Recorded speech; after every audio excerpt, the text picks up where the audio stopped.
305 on the mouth. Hey. All gas, no brakes, we attack. Hey. Hey.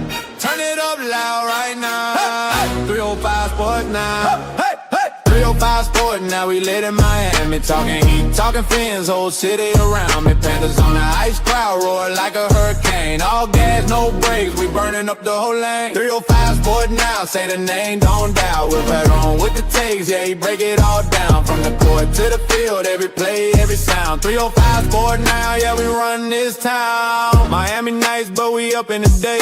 Breaking news, big moves, every highlight play. Dolphins in the zone, end zone going wild. Heat flame high, every bucket, every smile. Panthers in a rush, blades cut through the cold. Hurricane, wind spin, orange, green bolt. Will Padron got the stats, got the smoke. All gas, no brakes, every topic he spoke. 305 Sport now, say the name, don't doubt. Will Padron with the takes, yeah, he break it all down. From the court to the field, every play, every sound. 305 Sport now, yeah, we run this town. Hello, Miami. Thank you so much for watching 305 Sports Now. I am your host, Will, and today's going to be a very, very, very fun topic because, well, we get to troll the Florida Gators a little bit and also talk some recruiting as well, both for this cycle and the next upcoming cycle as well. And the individuals, we're still missing one more, right? He'll be on shortly. But the individuals I'm going to bring on today, they need no introduction, no introduction. Wow, my word salad today is crazy. All right, starting off first with the host of Cafecito and Kane. You guys know him as John. What's up, brother? How's it going? Doing it fantastic, sir. How are you doing? Good, man. Good, man. Can't complain. I'm off tomorrow. No summer school for me tomorrow, but definitely some World Cup fun Saturday with with England playing. Is that my country again? Norway. How you doing, brother? Everything good? Yeah. No, can't complain at all, man. Got the weekend coming up. Just kind of enjoying the summer, enjoying the off season, and excited for football. We're under 60 days away. Yeah, so that's cool. It's right. Wait. It's right around the corner, man. Before we know it, it's going to be like a week, 2 weeks away, then a week away, and then we're kicking off in Stanford. So I'm stoked. Yeah. No, so I'm super excited. I'm super excited for it to happen as well. And of course, the gentleman, this other needs no introduction, my lifelong friend, Q, from the famously named I Hate Football podcast. Where'd he go? At the stage. Trying to add him on here. There we go. Q, what's up, brother? How you doing? What's going on, boys? Everybody good?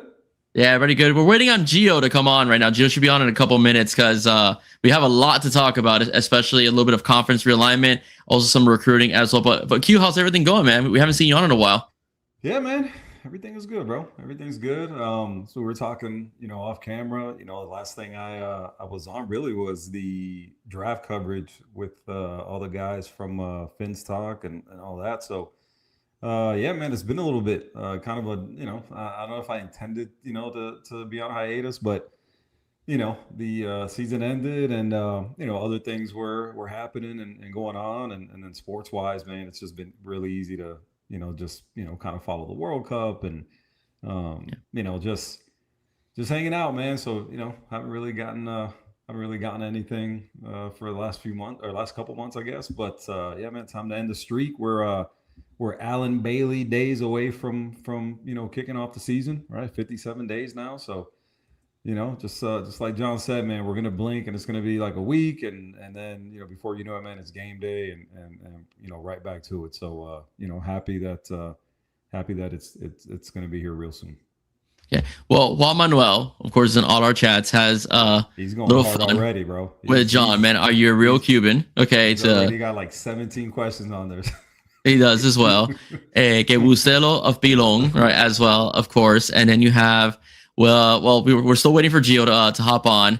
Well, first things foremost, this is not one of the questions. The Gators cousins may start looking at dating guys at Miami, take away their cousins and future wives, mothers of Gators. Okay, a little fun there with the Gator fans as well. I can't answer what Geo ate today, but I can tell you I had fettuccine alfredo for lunch and I just had a Chick-fil-A sandwich. So that's my take. So, gentlemen, during the conversation, what'd you guys eat today?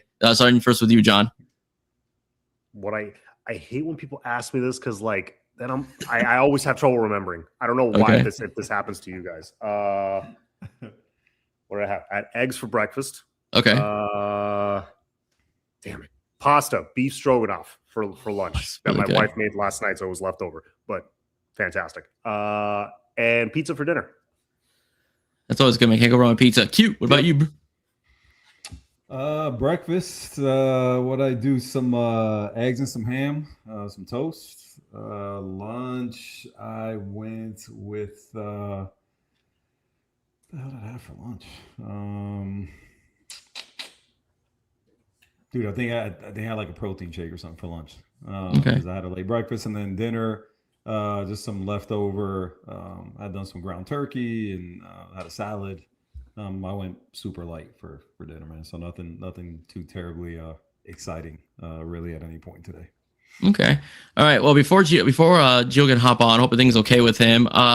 Nick Adams does have a question, and we'll save it for him. And of course, Harry says poodles dress in gator costumes. Okay. So last week, one of the reasons why I wanted to do this episode is because there's been a lot. Obviously, it's kind of a downtime because don't really have visits and stuff like that. Fall practice hasn't really started yet. So there's been a lot of just fun topics being shot around by us in general. I did one on Bryson Wright recently. Okay. And of course, John had me on as well. We talked a little bit about recruiting the team as well, to say the least. And Donald's, doing his thing with, the best wide receiver combination, right, as well. But one of the things I wanted to talk about today, Gio, how's it going, bro? Wait a second. I can't hear anyone. Hold on. Okay. 1 second. Yeah. Audio is acting strange. John and I had similar experience about it. Okay, you go. Yeah, we can hear you. I can hear you perfectly fine, Gio. Yep, I can hear you. Hear you.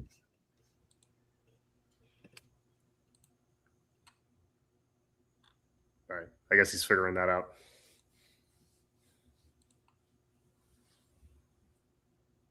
Gio, can you hear us? No, I don't think he can hear us. No, you can't hear us at all. Keep going. Okay. All right. So one of the things I wanted to ask you guys, and then when Gio's able to fix his audio, we'll get into the conversation about it. Is last week, Gio, can you hear us? Yes, I can. Sorry. Okay. Something Perfect. connected to the Bluetooth and everything. It went out of whack for a moment. Okay. Well, perfect timing. But before we start, we all did this. Okay. Juan Manuel wants to know what you ate. What I ate today. So we had Mexican food today, actually. Okay. So I had chimichanga. Nice. You can't go wrong with that. Okay. So one thing we're talking about is that there is some downtime. Okay, as far as Canes coverage goes, just a little bit because there's no practice and recruiting is in a dead period as far as visits go and stuff like that. And you had a really good conversation on your well, you're not the only one. Others have done it as well. But you had a really good conversation about a couple weeks ago on the Canesword podcast. And because of Joe Echeverria kind of like opening the pot for us on the Joe Rose show in general about conference realignment. And basically, the conversation he had with Joe Rose was that Miami's open to the best, offer contractually speaking, is what he talked about. You and I mean, you being the host and me being in the chat, had a pretty good back and forth about Miami SEC versus Big Ten. Okay, you think Miami academically and athletically would fit better in the Big Ten. I, because of climate in general, and also I think it'd be fun to play Georgia and Alabama every year, pick the SEC. I did a similar episode, Gio. 80% of the fan base is on your side. Most people believe they either want us in the Big Ten or they hate the idea of the Big Ten. It's kind of like both, right? In general, to say the least. But you made an interesting point about the fact that even if Miami wanted to join the SEC, and this is where we get into the topic of today's show, the SEC would not want two Florida teams, and Florida would probably veto us getting in there. So, Gio, can you explain the whole scenario and how that would come about? Basically, when it comes to like Florida and their sentiments about Miami potentially being in the SEC, they would not be too happy about it. They're also grandfathered in very deeply within those roles within the SEC, where they would have a first right of refusal for a team being added to the conference. The SEC also, they've tapped into that Florida market. I wouldn't say entirely South Florida market, because South Florida, there's definitely plenty of us Cane fans out there, but they have they still have a large fan base still within the South Florida area, the Tri-County and whatnot. But for the most part, yeah, Florida wouldn't be happy about it. So there would definitely be pushback from there. And I do know that a program like Alabama wouldn't be too happy about Miami being in the SEC either. Okay. Would it be because Miami has been poaching a lot of, I won't say poaching, but they've been recruiting very well in that state? And being in the SEC would kind of like would kind of further Miami's momentum? Yeah. Look, I've always said this. I felt that the ACC was kind of hindering Miami a little bit in terms of recruiting, that sometimes guys would have that SEC bias. But funny enough, you see the last two national champions are from the Big Ten. Yeah. You know, the SEC is not the big bad SEC anymore. To me, though, yeah, at least when it comes to like Alabama's stance on it about not wanting Miami in, I think has a little to do with that. But Florida is just a long-standing thing where they don't want to be competing with Miami for that media market, for being that Florida market for the Southeastern Conference. Big Ten would absolutely love to have Miami, though, in that market. They want to tap into that Southern market. Yeah. So let's be honest, and I think we all could agree on this panel. Florida's scared. Let's just be totally straight. Florida's scared of losing the market. Florida's scared of losing recruits. Florida's just plain out scared of playing Miami every year. Let's just be honest about that. The Gators do fear the Miami Hurricanes. Let's just be frank.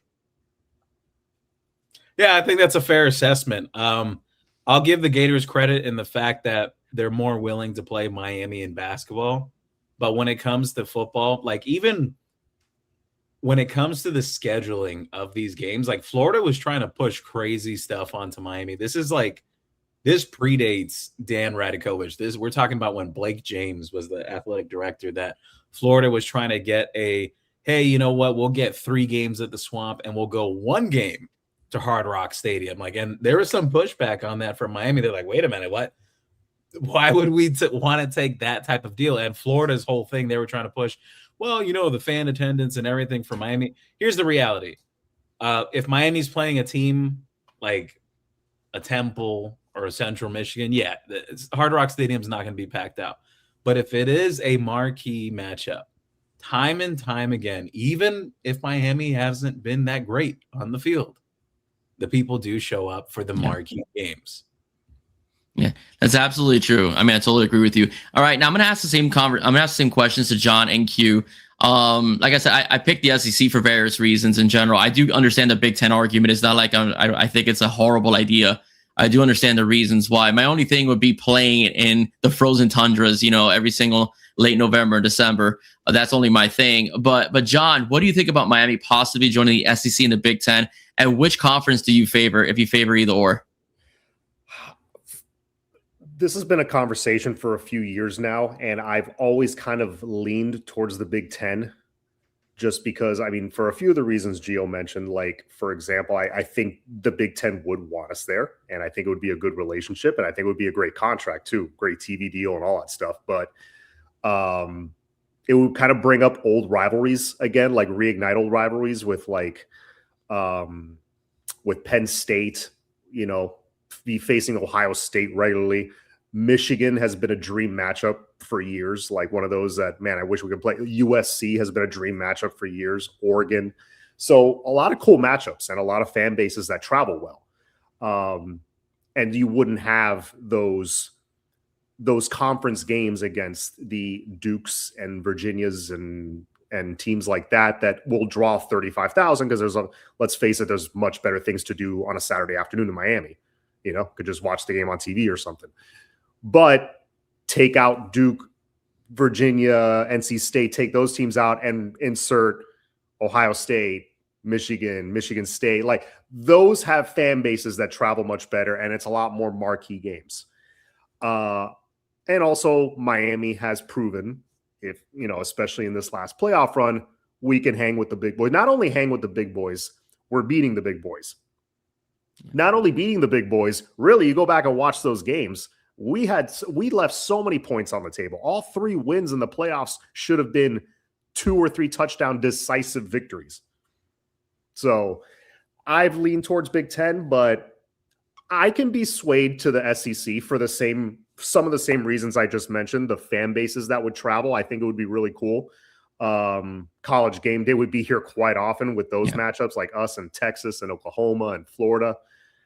I honestly be fine with either one. I see the SEC as a bit deeper, like the middle of the pack conference teams are like better than the middle of the pack of the Big Ten, I think, overall. But I think either one we'd be fine. And also about the cold weather, really, you're just playing 2 cold weather games, maybe 3 tops every year. And who's to say that one of those cold weather games isn't Rutgers or something like that? It doesn't mean you're going to be facing Ohio State in Columbus in November necessarily. It could be USC in November. So you're not guaranteed to be playing 3 games in the tundra against a top 5 opponent necessarily. Okay. All right, Q, what's your take? Man, there's a lot to unpack there, boys. I mean, listen, if we're talking geographically, for me, I live in the Metro Atlanta area. Selfishly, I would take the SEC, right? I mean, in terms of where we stand currently, the ACC, again, for me, works. I can get to a lot of places really quickly from here. Obviously, I know I have no say in the matter. But again, geographically in the SEC, I think there's a lot of stuff, and a lot of games and matchups I think that would be attractive. I mean, again, we've had great games versus Tennessee. Obviously, the Florida games over the course of however long. We talk about Alabama and the matchups we've had with them. And then igniting kind of these new rivalries, right? Texas, A&M. Obviously, we played now a few times. So I think there's Ole Miss, so on and so forth. There's a lot of great matchups that I like in the SEC. And then geographically, right, you're able to get to, again, it's the Southeastern Conference, right? The majority of the teams you're able to, to get to within a couple hours, right, in terms of a flight. So there's a lot to like there. The Big Ten, all right, you guys mentioned a lot of the teams that we've got extensive histories with, right? We also didn't mention Nebraska, right? Big time history with them, even though they're not exactly at the where they want to be right now. They're definitely not at the top of the Big Ten. I think they're kind of struggling overall for various reasons. I think Wisconsin, somebody, I think IMAX, wrote there in the chat, right? We've got some history with them. So I think honestly, man, across the board, it's kind of a wash really when you consider who it is that we'd be able to play, right? I think there's going to be great matchups on either side, but again, I think, monetarily, right? If everybody's looking at what we'd be bringing in, the Big Ten is kind of where I think you want to be right now, right? I mean, they're the ones paying out the most money. They're paying out more money than the SEC right now. They got 3 straight, national titles, in football, with Michigan, Ohio State, and Indiana, right? So it's not the big bad SEC anymore that that existed under Nick Saban and everything like that. So again, man, I don't think we could go wrong with either conference.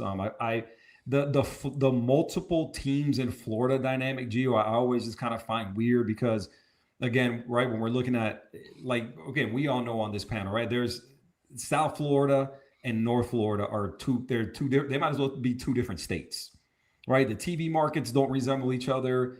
So on and so forth. I mean, they're literally 2 different states. So I get the Florida, deal and them kind of shooting it down in terms of, first refusal and the whole deal, which whatever. I mean, that's fine. But the conference as a whole, I don't see why you wouldn't want a team like Miami, especially on the trajectory that they're on now. The Big Ten, clearly, right? You want that foothold in Florida, again, which I get, but I honestly, man, I just don't think that there's a losing proposition, among the 2, right? Honestly, I mean, to me, I think you flip a coin. And I just don't think there's a bad choice among them, right? I think anything not in the ACC that's not the Big 12, I'm okay with. Big 10 or SEC, like I said, man, flip a coin, and I'd honestly be cool with either one. I think there's great matchups in both. There's way more money in both, and I think they'd be able to thrive in either conference. Yeah, one of the things I wanted to talk about, we're going back to financial incentives. I was trying to look for my graphic, but I had removed it from the previous show. Let's get one more off the screen. There we go. And Miami made $68 million, and it was a winner take all. The ACC created that because they wanted to appease Clemson and Florida State. With all the winner take all, with all the money, the revenue that Miami made this past season, there's still $20 million under both Georgia, who didn't win, all right, and even Indiana, who won the national championship by $20 million. $20 million difference between the ACC and the Big Ten. So it makes perfect sense for Miami if they want to jump ship they will go to one of those two conferences. On top of that, the ACC has a horrible deal, right, as far as television goes, whereas the Big Ten's on Fox. And I've seen the World Cup right now. Fox is freaking killing it as well when it comes to like viewership and subscribership with Fox One as well. So the Big Ten's in very good shape right now. They're the new girl on the block. The SEC is kind of like becoming, the past tense in particular, because like you guys mentioned, the Big Ten has won the last three national championships in this last 3 years. So the Big Ten has really has kind of superseded the SEC. And it seems like what it looks like. I'll say this, Juan, I'll get to your questions towards the end. I know you guys are dying to get some, bro. Yeah, he totally is, man. God bless him, man. He's in all our shows, bro. Those anything can't look. If I watch a podcast, a Canes related podcast, Juan is on there just typing, going nuts, man. Absolutely. I admire it, bro. I admire it. Juan, good job, brother. Good job. Yeah, he and I were going. We're having a fun debate in the You Heard podcast yesterday when I was in the chat over the defensive end position, right, as well, because Joey said that he doesn't see the freshmen getting on the field like DeAnthony Lafayette and stuff like that because we're so deep at the end position that and of course Juan disagreed, so I had to tell him, like, listen, man, we are deep there. It's not exactly maybe a Central Michigan family, so we had a little bit of fun. Going back and forth with each other about whether the freshmen or true freshmen we're going to see the field this year in a Miami uniform, to say the least. But we'll see. We'll see what happens. Okay. Now I want to go into recruiting a little bit. Because I want to ask Gio about two guys since he's in the know. All right, as well. See, Juan. Ashari Charles, there's playing time. You don't know that, right? You don't know that. Have you seen him play, Juan? He deserves playing time. Right? He deserves it. Yes, sir. I'm just teasing you, buddy. Just teasing you. No, but I want to go. I want to ask Gio a question, and I want you guys to piggyback to follow up if you want. The DJ Jacobs situation. I think this is a major marathon. He did visit Ohio State. He said all the right things, to not piss off Ohio State in general, but he did not leave with the recruitment shutdown.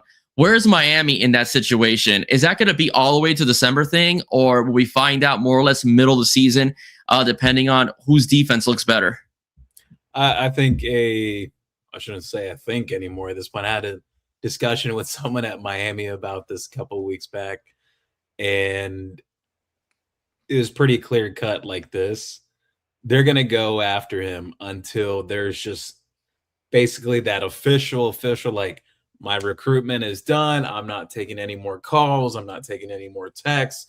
I'm not going to sneak in for any game day visits anywhere, as most of these kids do when fall comes around. Basically that, honestly. There won't be much movement there right now this second.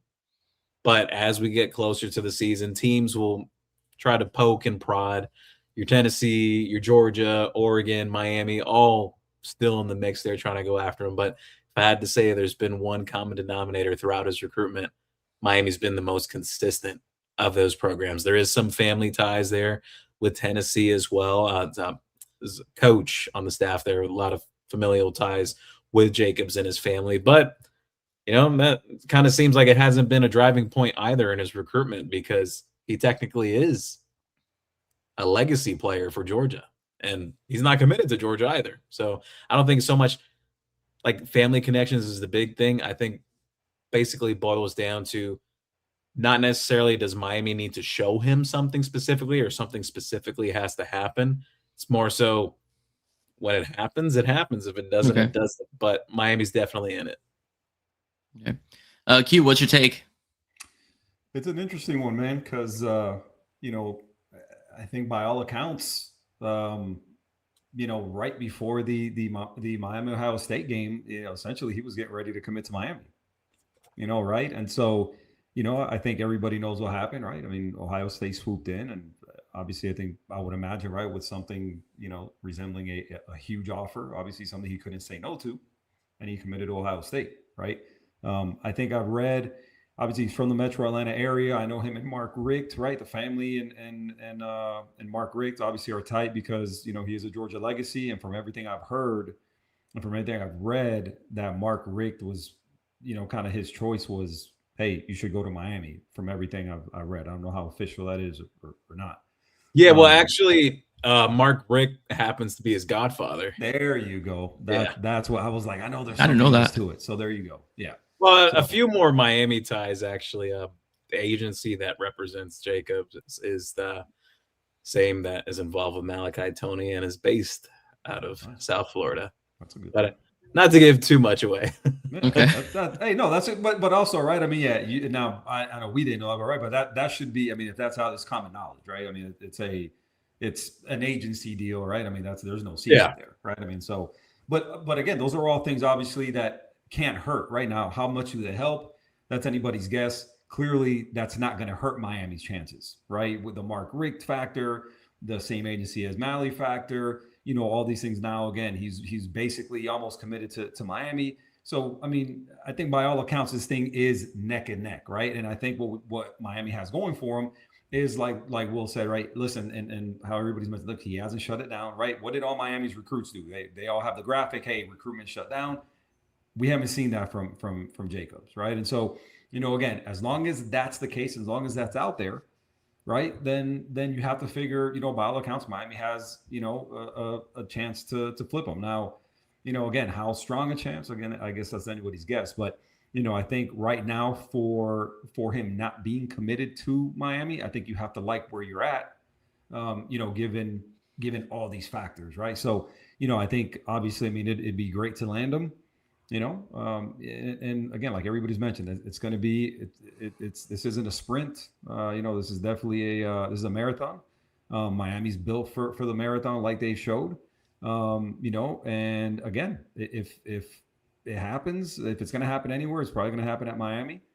And time will tell. But again, if you're Miami, you have to feel good as you can feel with him not currently committed to your school. Is the best way I can put that. John, what'd you take, brother? Well, DJ Jacobs is in a unique situation where he is the number one player in the country.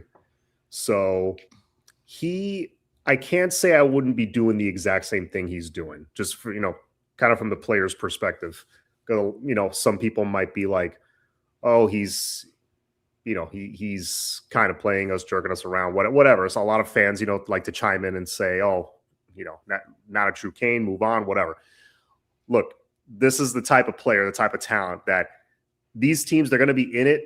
They're going to be fighting for him until the end. So he's I think very smartly waiting, like dragging this thing out until signing day. Watch the offer kind of pile up until signing day. He'll make a decision. I don't blame him. Can't blame the kid because not 99% of players can't do that. Any other player, Mario would be like, you know what? Enough of this bull crap. We're moving on. Yeah. Well, look at what they did with the linebacker. And he has done that many times. Yeah, look at what they did with the Caden Henderson, right? And Yeah. I think everybody's kind of reported they were just like, I'm sorry, what? All right, big guy, you enjoy. We're bowing out of this one, and Exactly. so they've done I it, do right? want to They've done it mention before. something about the Caden Henderson thing too. Aside from NIL and everything, Miami's always, especially for specific players, they're willing to go beyond the bars up. and They'll distance pony for up. certain players. They'll pony up. Mhm.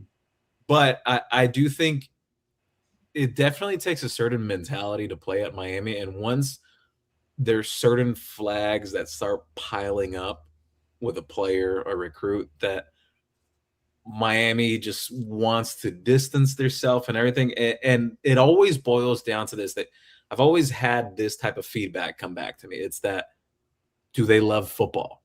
Do they actually talk about football? Do they live it? Do they breathe it? And I think that was another big factor there that took place with Henderson, that even aside from just NIL and everything, there's counter offers and everything that kept on coming back with, because the whole Texas A&M thing and all that. But I think that was another big one too. The character is a huge thing. I know some people say, oh, well, you can just pay anyone or whatever.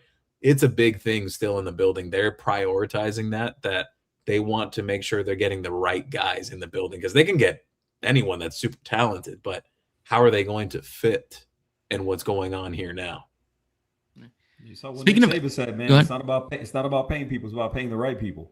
Yeah. You know, and if you're not paying Absolutely. the right people, man, I mean, you know, it's listen, your team's gonna go to hell. Like, I mean, it's the way it goes, man. With all this money now involved, you know, and listen, I think they're showing it now on the field, right? And you're seeing, I think the evaluations are spot on, right? I think these guys are handing out the right money to the right people. I think they have parameters in place that, again, they're set on. They take a position, they assign it a certain value, and they say this is where we're going to be at. And if you're cool with it, then we want you, right? Because you've seen all these people come out now. Like there's a bunch of recruits that come out and said Miami wasn't even my biggest offer, right? Miami's not my biggest offer, and it didn't matter, and that's where I'm going, right? And so again, you really have to applaud them for, you know, it's not just, hey, you know, they're competitive across the board in NIL, but it's not about, listen, that we're not going to have, you know, a class of, you know, of 20 guys and everyone was going to be the highest paid, you know, player at that position, you know, across the country, right? We're assigning a dollar value to it. That's what we're going to stick to based on our evaluation.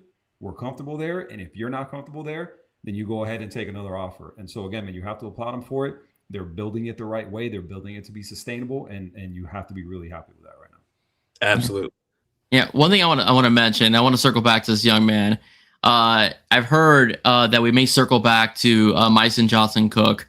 That seemed to me like a very big, I mean, the optics, okay? He said all the right things, you know, when he picked Auburn, but it seemed to me like it was a major NIL-based decision. If should the Canes revisit that conversation with him again, being that it seemed optically, again, allegedly, again, you know, this is just my perspective. It seems that he was chasing a bag more so than chasing success with the Miami Hurricanes. So like Geo, so basically Geo, is Miami really gonna revisit that conversation with MJC, or have they completely moved on from him? Because I know they're like taking two backs every cycle. Tykees is the only one they have so far. Last year they took one. But is Miami thinking about revisiting Myson Johnson-Cook during the season, or have they moved on from him? Well, two things I want to mention behind the whole MJC recruitment, and then even Ty Keys attached along with that. There are some Miami fans that took the stance that, oh man, we settled, you know, we went and got Ty Keys. No, they were willing to take both of those guys. And to the point that they've taken the stance that they didn't get MJC, fine, but they didn't go and scramble to add a second running back along with Ty Keys. They were really excited about both of those guys. They were very close to getting Myson Johnson-Cook. You definitely on the mark there with that. They were very, very close to landing him. Now, in terms of Miami revisiting that, I don't think there's a guarantee when it comes to that yet, for a few reasons. One, character's a really big thing, and there was already some questions. I brought this up even before he visited in the spring to some people on my Discord, that there were some things Miami had to clarify because he's transferred a few times already as it is at the high school level, and that's some like off-field things that, you know, that Miami cleared up with the family and everything. They spoke through it. Number two, you know, like he basically did tell them that he was coming. So not that that's something that would deter Miami from going after a kid again, but it's kind of like, damn, you know, you kind of gave us your word that you were coming, then you didn't show up and everything. Long story short of it, we'll see how Auburn's season turns out. We'll see if a player weighs, you know, because Miami was still close in the ballpark and everything in terms of numbers. It wasn't like some vast difference.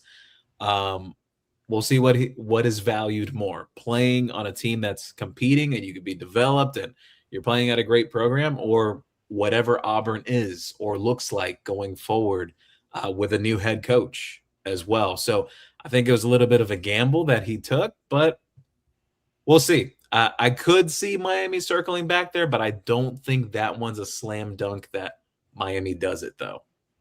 Okay. Q, what do you think? Do you think that Miami should revisit Myson Johnson or just, you know, move on?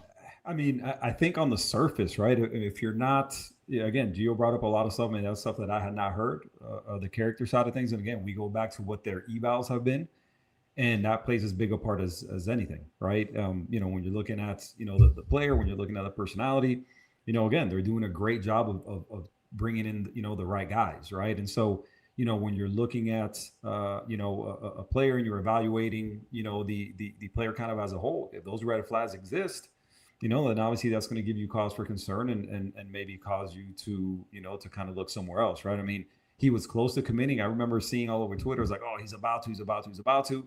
And then not only did he just not commit, but he committed to Auburn, right? So it's not even like he's like, well, listen, I'm going to hold off, right? It was like, oh, he's about to commit to Miami, and then boom, he commits to Auburn. So, again, obviously that has to give you some cause for concern, right? If it's only about the money, from what I've seen, at least from like East St. Louis, from everything I know about East St. Louis, not a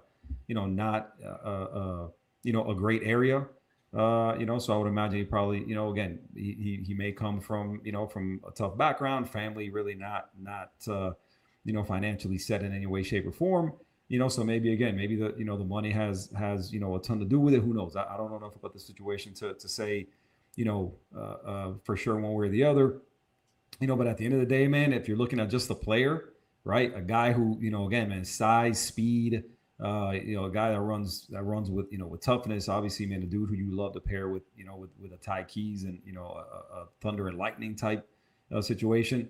Again, character aside, red flags aside, he's a guy that, kind of, just in general, I would love to see land at Miami. Yeah, because the guy looks like a stud. I mean, all the, the huddle film that I've seen on him and people have posted about him, I mean, he looks like the real deal, right? So, I mean, you have to be, I don't know how you wouldn't want him here, right? But obviously, again, the vetting has to come back clean, and it's got to be something where he's the he's the right fit. But as long as all that were to come back clean, he's a guy that I 1000% would want to see at Miami for sure. John, because of his talent level, he's someone I would at least circle back on, because he's essentially Mark Fletcher with elite speed. What program wouldn't want that? And he fits in our offense and our scheme beautifully. Whereas Auburn doesn't fit very well at all. That didn't make sense. So I think it's kind of obvious to everyone why he chose Auburn last minute. But, he's had a few months now to kind of mull over his decision. For that reason, I'd circle back and be like, hey, you've had a chance to think about this. You sure this is what you want to do? You don't fit there. They're not heading in the right direction. Very unstable, with the coaching staff and everything. Like, are you sure? Because you got it made over here. You just got to come in, be willing to work. Like, you got to be about that life, because obviously if they wanted him and he committed, that means he saw practice. That means he knows the culture and he was, he wanted in. So I'm fine with all that. Again, most other players, I wouldn't do this. Because of his talent level, this is the type of first round running back that Georgia used to take every year. He's that kind of guy. You want those. Those help you grind out those close games and get those victories in the playoffs. Okay. So I would circle back. If you don't get them, you don't get them. I'm very happy with the class the way it is. But if you could flip an MJC or a DJ Jacobs, awesome. But we're playing with house money at this point. I like the 20 guys that we got. Yeah. My thing is, NFL body, right? I mean, he looks like he could be entering the draft a week from now. Like he's that big. And going back real quick to what we were talking about, like Gio was mentioning about Auburn. Let me tell you something. I don't know if anybody saw the video of Byron Brown throwing at the Manning court. I think it was it Manning or was it the Elite 11? I can't remember which one it was. But the videos that have come up of Byron Brown throwing at whichever camp that was embarrassing. And again, I know it's not a live game, but the videos and I don't know if you guys have seen it, but it was absolutely embarrassing, these throws that he was missing. Like these guys running routes and him, I mean, these timing routes, I mean, these like, I mean, he couldn't hit anything, right? And so you're looking at the schedule, you're looking at this new staff at Auburn. He brought with him a bunch of guys from USF. I don't know how well those guys, translate to the SEC. I think this could be one of those years for Auburn that, again, a lot of their recruits are looking at that and going, yeah, I don't know that I want to sign up for that right there. So, again, that remains to be seen, but I could see Auburn really struggling in the first year under Alex Golesh out there. Yeah. So I think Golesh is a great coach. Don't get me wrong, but it's his first year transitioning to the SEC. It's going to be rough for I think a it's couple going years. to be a tough. Yeah, I think it's going to be a very tough transition, honestly. I don't think it's an overnight build for Auburn, and they did lose a few key skill position guys, which would have helped Brown this year. Two specifically, especially in their receiver room, that would have helped them a lot. I'm on that page with you guys that I want to see what Auburn looks like this year, because things could get interesting in terms of MJC's recruitment. But look, I will say this, and this was made clear from Miami's end. They can spend the money on a guy like him, but we'll see. We'll see what it boils down to at the end of the day. I think Miami took the position of, look, we'll just play the long game here, because it's not like you're not going toe to toe with the team that was in the playoff or competing for the playoff in recent years. Auburn, they've got a lot of stuff to work out. They got a lot of stuff to figure out. And look, again, a first-year coach like Golish at Auburn has a little bit of pedigree already as being a little bit of a program builder, did some good things with USF, but you do get that first-year benefit where kids buy into the vision, but you also have some kids that are like, oh, I don't really want to wait for the vision. I want to go Jeremiah Smith this and go play for a big-time program. Maybe I'll see you a few years down the line. Yeah, just my thing. If it's pure, if a lot of it had to do with NIL, where it was really a big portion. Plus, he went to, like I said, he picked Auburn. In particular, that's a red flag for me. And I think that like I said, I don't know the kid, and I'm not in the business of criticizing 18-year-olds. In general, that's not what I'm about. But I just think that you may find yourself with a character problem in the locker room. Like I said, like Dante Wright said it best. I said I had better offers, and people thought he was going to Oregon. And I'm sure Oregon would have offered him a lot more, but he came to Miami. Those are the kind of kids you want, versus somebody that at the 11th hour picks Auburn out of nowhere. I think Miami had like the graphic ready to say committed, in general, then it was done. So that's just my take. If he commits, I'll tell you something about that recruitment, Will. I've seen so many Oregon fans hanging their hat on this, saying they're like, oh, don't worry, he's gonna flip to Oregon right at the end. He'll spurn Miami and whatnot. I don't think that's going to happen. No, I don't think so either. He actually really likes Miami. Like, if anyone's ever been around him in person, you kind of get a feel for it after being around recruiting for many years, like which kids actually are feeling it and showing it, and which ones are just kind of, it's performance. It's not performance with him. He really likes Miami. He helped recruit. Like, he's helping with recruiting. Like, I mean, he's involved. As well. The same thing with Nick and Lear. Those are guys that you could tell, that they like, the program. So that's just what I'm saying. And that's all, like, with the whole MJC thing. I mean, if he would have committed to Georgia, I mean, even if it was NIL related, Georgia has a history of putting guys in the NFL, running backs in the NFL. They've won national championships in recent memory. You could kind of say, like, okay, I get it. But a school like Auburn is like, oh yeah, like I could feel the vision. The running backs. I was not sold on it. So that's why I'm like, and I think that usually guys like that are like that they pick finance over success. In general, they kind of tend to be a bit of a problem. In the locker room, and that's kind of like what I would feel. I'm afraid of. Again, I don't know him personally. He could be the nicest kid in the world. I don't know. But I'm just saying, like, the look of it is what concerns me. But again, I do trust Miami's evaluatory staff, and if they feel like, hey, he's the guy, he's the guy. I know for one thing, I will say this, and this is for Juan in the chat, who's bugging me over the whole MJC thing and as well.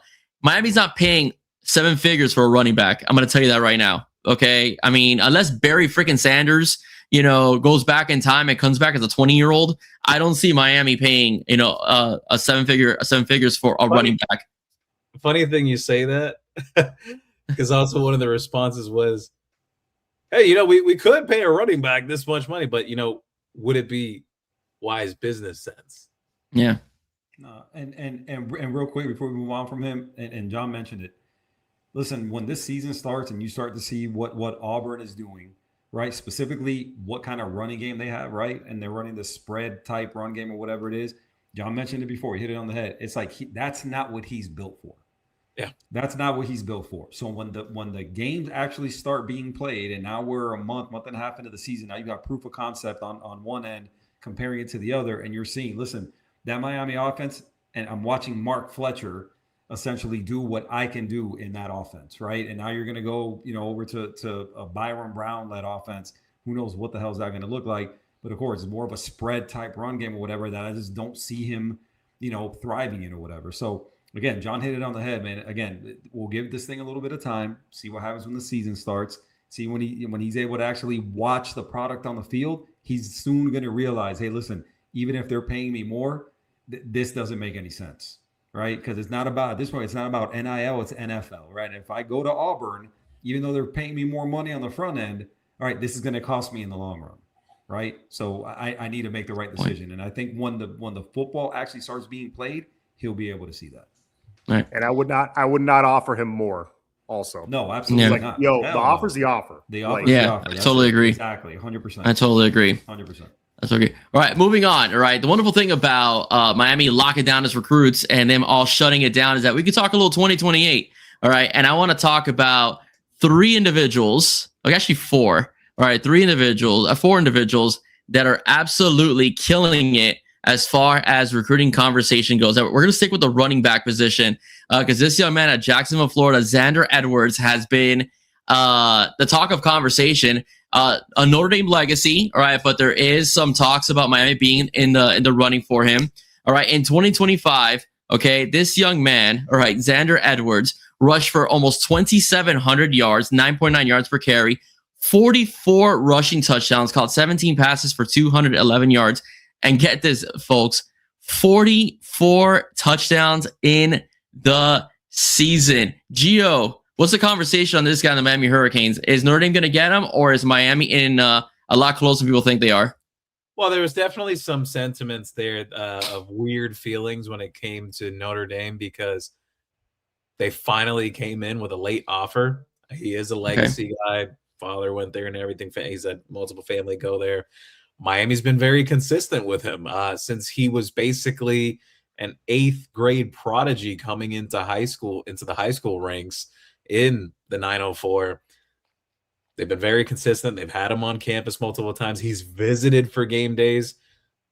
But Notre Dame, they haven't built that same type of relationship with him to this point. So they're playing catch up. They're playing from behind right now.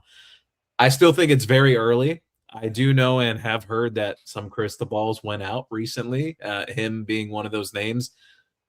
Am I going to say it's premature? No. The reason why I'm not going to say it's entirely premature, I know the guy, Zach Blostein, who put out those predictions, really good guy, met him in person and everything, does a great job with recruiting coverage for years now. I've met him at several high school events and whatnot in the past, especially right before the season when round up like all the teams in South Florida and whatnot. But sticking on track, though, is Miami the favorite right now? Absolutely. Could they be 6-7 months from now? We got to see, because I look back to like a situation of Mark Matthews. Mark Matthews would light up all the time when he would talk about Miami before Texas A&M truly came into the picture. We're talking for multiple years, and then it just kind of felt like Texas A&M came out of nowhere. He went there. He put on the cowboy hat, and everyone else knows the history with that. So for now, great position they are in with him, but a lot of time left on the clock. So I'm always careful about those early crystal balls. Yeah. John, what do you think? John, you're muted. Sorry. I was actually watching his tape while Gio was talking, and see a lot of Cam Scattaboo there is what pops into my head. And but some people say Mike Allstott. I see more Cam Scattaboo, frankly. Good speed, good like quickness, hits the hole hard, no nonsense downhill kind of runner. What you kind of know exactly what you're getting there. So fits the Mario Cristobal style and culture perfectly. And I'm very surprised that we're able to at least get a crystal ball prediction for a guy that's a Notre Dame legacy, because in the past, and I want to say in the past, I mean up until like this recruiting cycle pretty much, You saw it with the receivers from St. Thomas Aquinas, that Julius Jones, same thing, that you kind of knew we didn't really have a shot there because of the legacy thing. Whenever it's another school, if they're like the son of somebody or the little brother of somebody, pretty much every time they're going to that school. But the funny thing is, when it's a legacy of a Miami guy, it's a coin flip 50-50. I'm like, why can't we lock these legacy guys down? I don't know why. Maybe that's going to start to change now, but it's a nice change to see a Notre Dame guy of all people is, kind of leaning towards Miami right now. Again, I like his style. I hope we can pair him with a second back in that class, because we've kind of failed to do so the last couple of classes. But like him as a player, I think he'll fit very well here if we are able to land him. Okay. Q.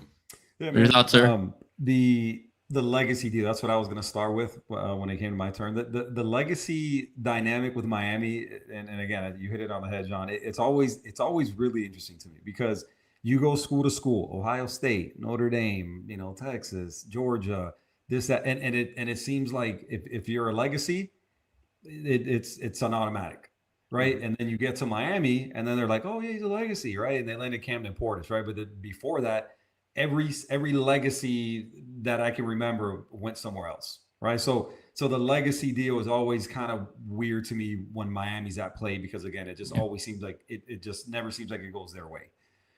Obviously, the talent, the kid is a talent. I mean, you look at those numbers, where he's putting up those numbers, right, at a school, like Bowles, right, which is obviously one of the top programs in the state. So you there's a lot to like there, right? The area that you'd be getting them from, right, is an area that's typically been a Florida stronghold. The program seems like, I understand what the sentiment has been for decades, right? The state of Miami, right? Everything from Palm Beach down, we lock it down and we da-da-da. But this staff has shown slowly that they are willing to go anywhere, to get the right guy, right? You look at what they're doing in Alabama. You look at what they've done in Georgia recently. Obviously Georgia's become a hotbed, and they're putting out as much talent as anybody. When you talk about high-end talent in the Metro Atlanta area, it's ridiculous. Again, they're going to California, to typical USC strongholds, and so on and so forth, right? So it just continues on with this philosophy that this staff has, that it doesn't matter where you're located. It doesn't matter what pipeline has existed at your school.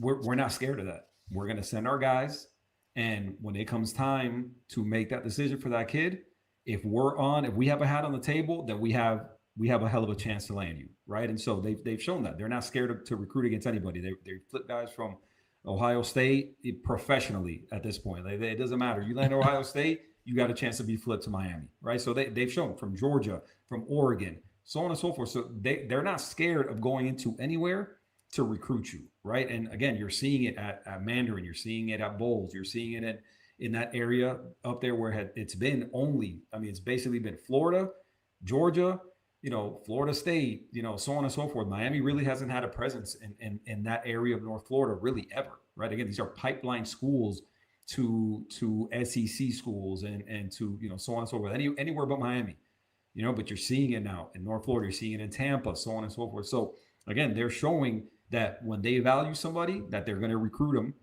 and they've got a strong chance at landing them, no matter where in the country they're located, right? So for a lot of reasons, I'm a fan of the player, and hopefully he lands in Miami. Obviously, a long way to go with him being a 28 kid, but again, man, they've shown that they're not scared to recruit against anybody. They're gonna put boots on the ground wherever they want somebody, and they're gonna live with the consequences. Like, they're not shying away. They're not shying away from anybody or any staff to recruit against, and I absolutely love that.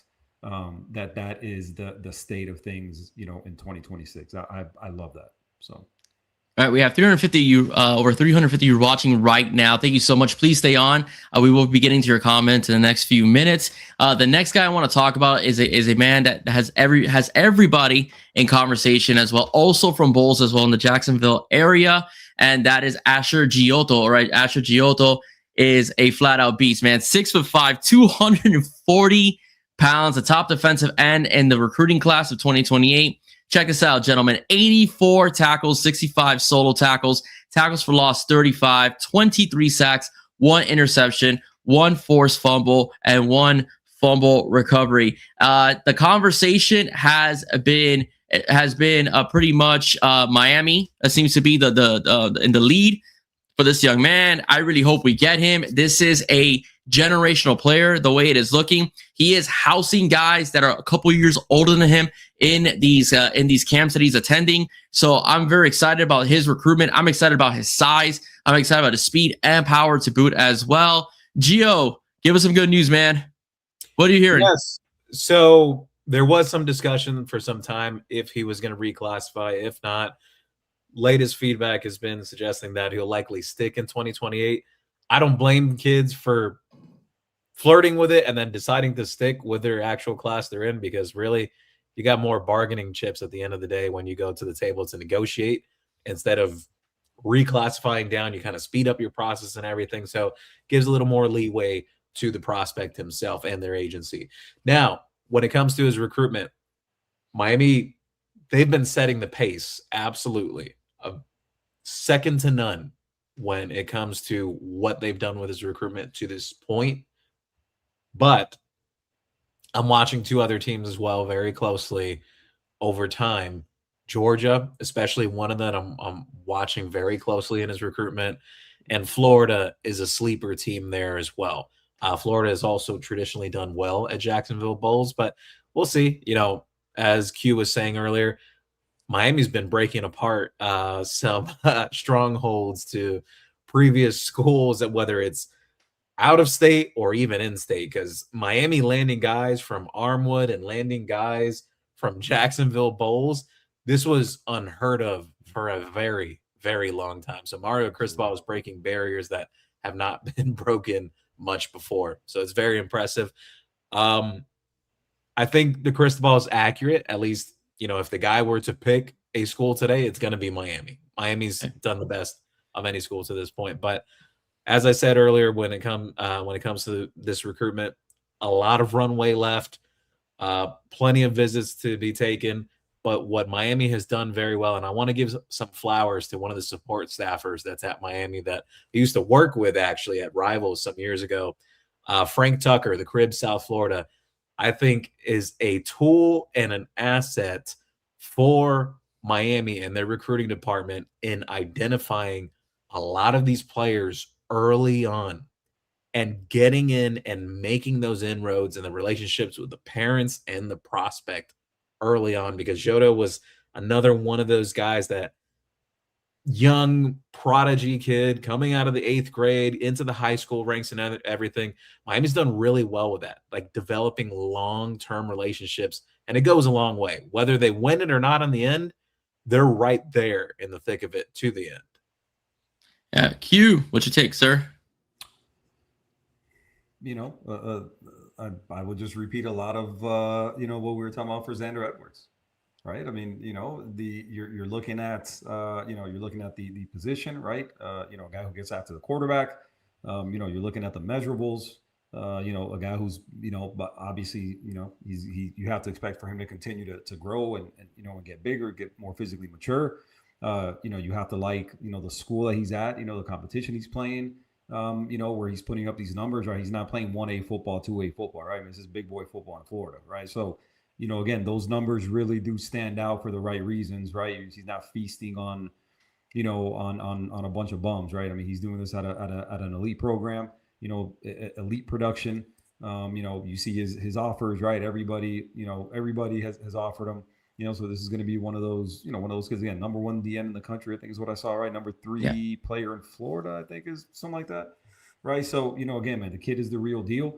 I've seen a couple interviews with him from when he was down at I think it was he at Legends, I think, or something like that. And, you know, he did some interviews, and I mean, really impressive kid when you hear him talk, you know, well-spoken, you know, seems to admire the program, obviously, you know, has connected with Jason Taylor, which, you know, you always love, you know, man. So, you know, again, man, this is, you know, a kid that everybody wants, you know, for obvious reasons. It'd be huge to land him, obviously being in Florida.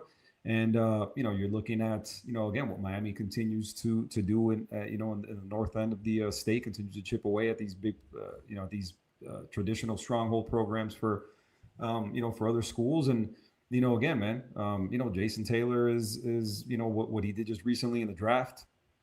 Those guys are seeing it. They respect it. They're connecting with JT on a personal level, man, more than just football.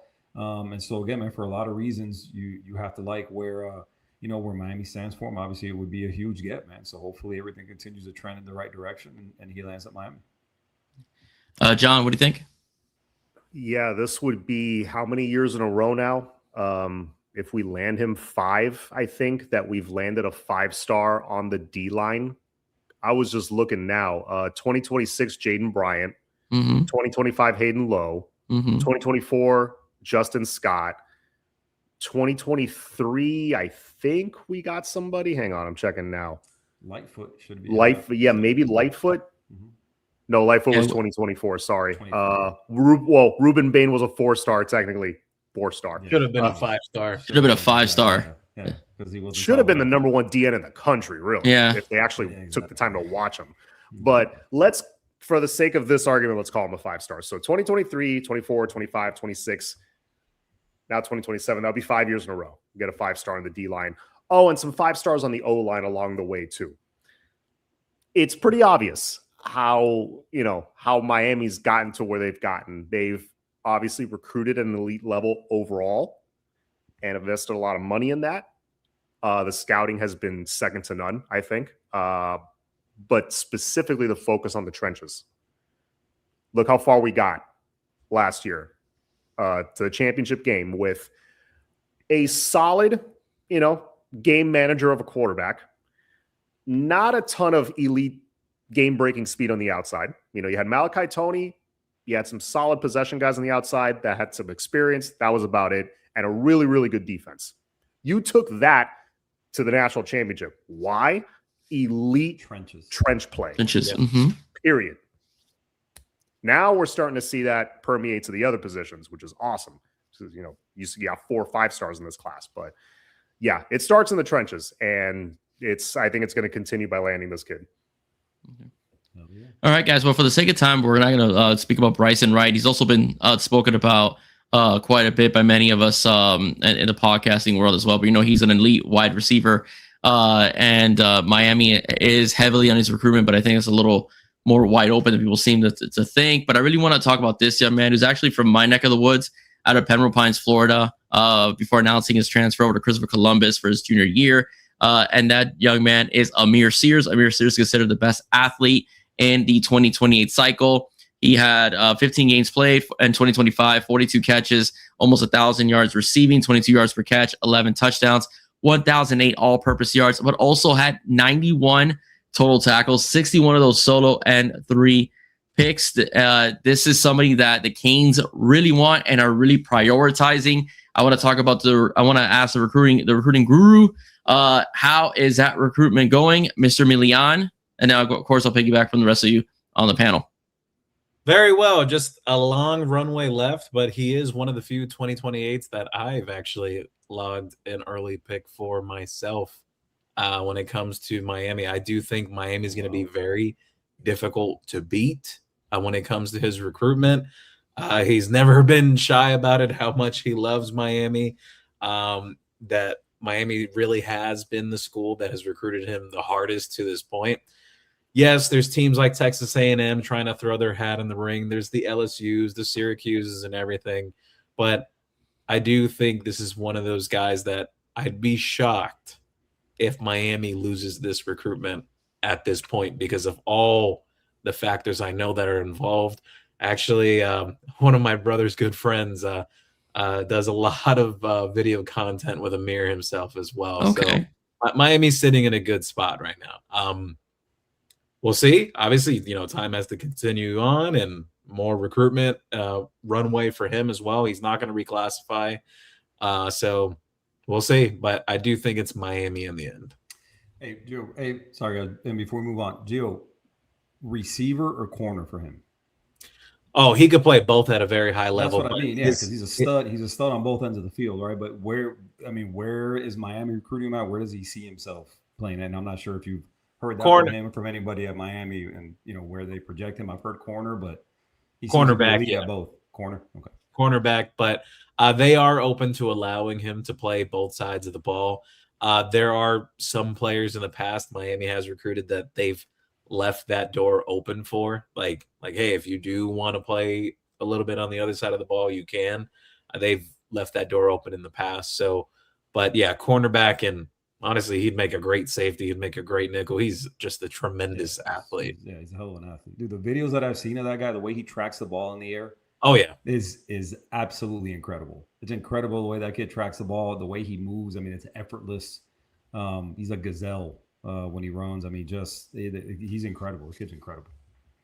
he's I think when you talk like pure athletes playing defensive back, in my opinion, out of the state of Florida, the best one as a cornerback purely since Patrick Johnson. I call him Patrick Johnson still because before Peterson. before Peterson, yes. Mm-hmm. Yep. Committed to Miami for a little while before flipping. Yeah, that was rough. Yeah, that was a bad one. It was a bad one to miss out on right there. One of the greats. Okay. Well, Q, you broke down his cornerback skills. What about his receiving skills? What do you think? Bro, I mean, again, man, like I said, the kid tracks the ball, something fierce, man. I mean, he's, again, great hands. Kid is he's a smooth athlete, man. I mean, you see him out there, running, man. I mean, again, he makes it look super easy. You see him even in his warm-ups, right? I mean, him warming up is a show, right? All the stuff he's doing out there and everything. So, I mein, again, man, he looks like the real deal.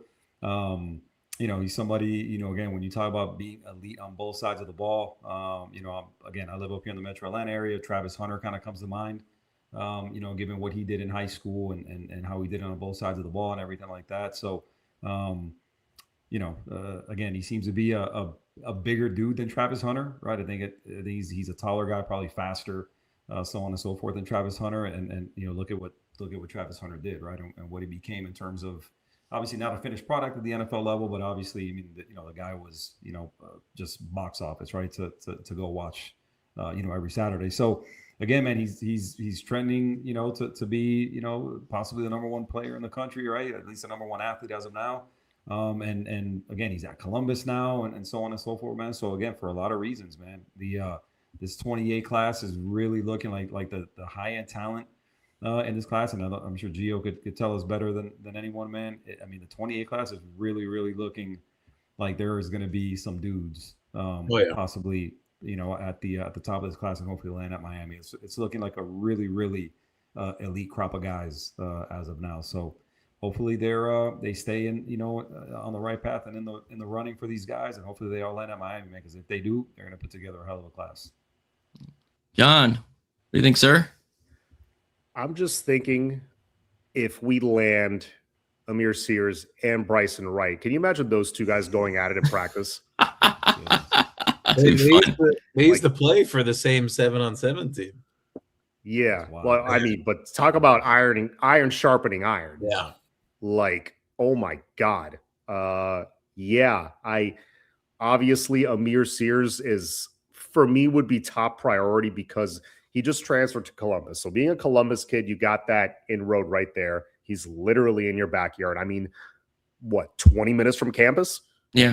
So Mario, Mirabal, and all these guys being former Columbus guys themselves, you have that pipeline established already. So he's Miami's to lose. Just don't mess it up. We should be fine. I would be shocked if we don't get him. Bryson Wright, he's not South Florida kid, so a little different. That'll be a little bit more of an uphill climb because everyone's going to want that kid. But I have confidence. Earlier. Huh? Wolfon was saying earlier that Bryson Wright apparently his top two is Miami and Texas. Oh, I know. Look, there's a long way to go. A lot can happen. A lot of runway, a long way to go. But again, in a good spot. Yes. Would appear. We're in a good spot for him, absolutely. Gioto, for three generational talents, basically. We're in a good spot. Class, yeah, dude, that 28 class is looking legit, man. Yeah, I gotta ask Gio a question. I know I was gonna not go into Bryson Wright too much, but I have to ask. He's a sophomore, 6'3", runs like a gazelle, has great hands, can play defense. Could this be Miami's remedy for not getting Jeremiah Smith, a couple of recruiting cycles earlier, because he's kind of looking like that kind of a player, at least from what I saw in the highlights, and just the fact that he's kind of like bigger than most guys his age anyway. Yeah. So here's my thing. I think he's a phenomenal talent.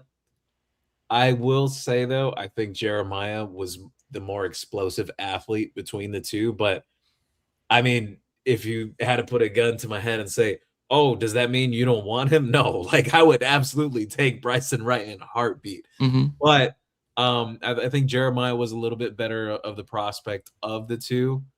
But, damn, Bryson Wright, I mean, that kid, he catches everything. I've seen him play live. He catches everything in his vicinity. Strong hands as well. It's not just always the circus catches. It's just consistency as well. So I think just when I say the word like possession receiver, people say, what the hell? What do you mean possession receiver? But like an elite possession receiver. He got like 10-inch hands too, don't he? Yeah. He's a big kid. He's a big kid already. He's a really big kid. And I'm just saying, it's like, I mean, he catches everything. It doesn't matter the situation. He'll catch it all. And he's fast too. He's got breakaway speed. And I mean, so you look at Jeremiah when he was about that age, I see some of the similarities, but yeah, like I agree with Geo. Like Jeremiah was a generational receiver. My buddy Joe, who coached at West End where I work, but he won 6 state championships at Central, who's seen everybody you could think of, said that's the best wide receiver he ever saw coming out of high school. He's talking about Jeremiah Smith, so it's saying a lot. But I'm just saying, the reason why I asked that question is like, this might have missed out on him. Could this be the next version of Jeremiah Smith? That's all I was really trying to ask, in general. I wouldn't say one for one, but comparable to like that type of impact, like having that big X receiver. Yeah, but I hate to do this. Jeremiah Smith is 1-on-1.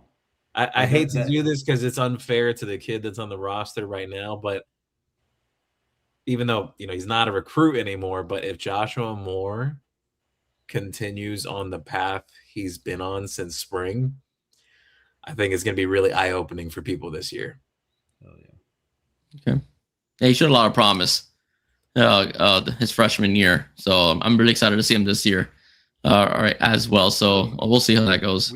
We talked a while, and I told Will from a while back the position group that I'm most excited about is that wide receiver room.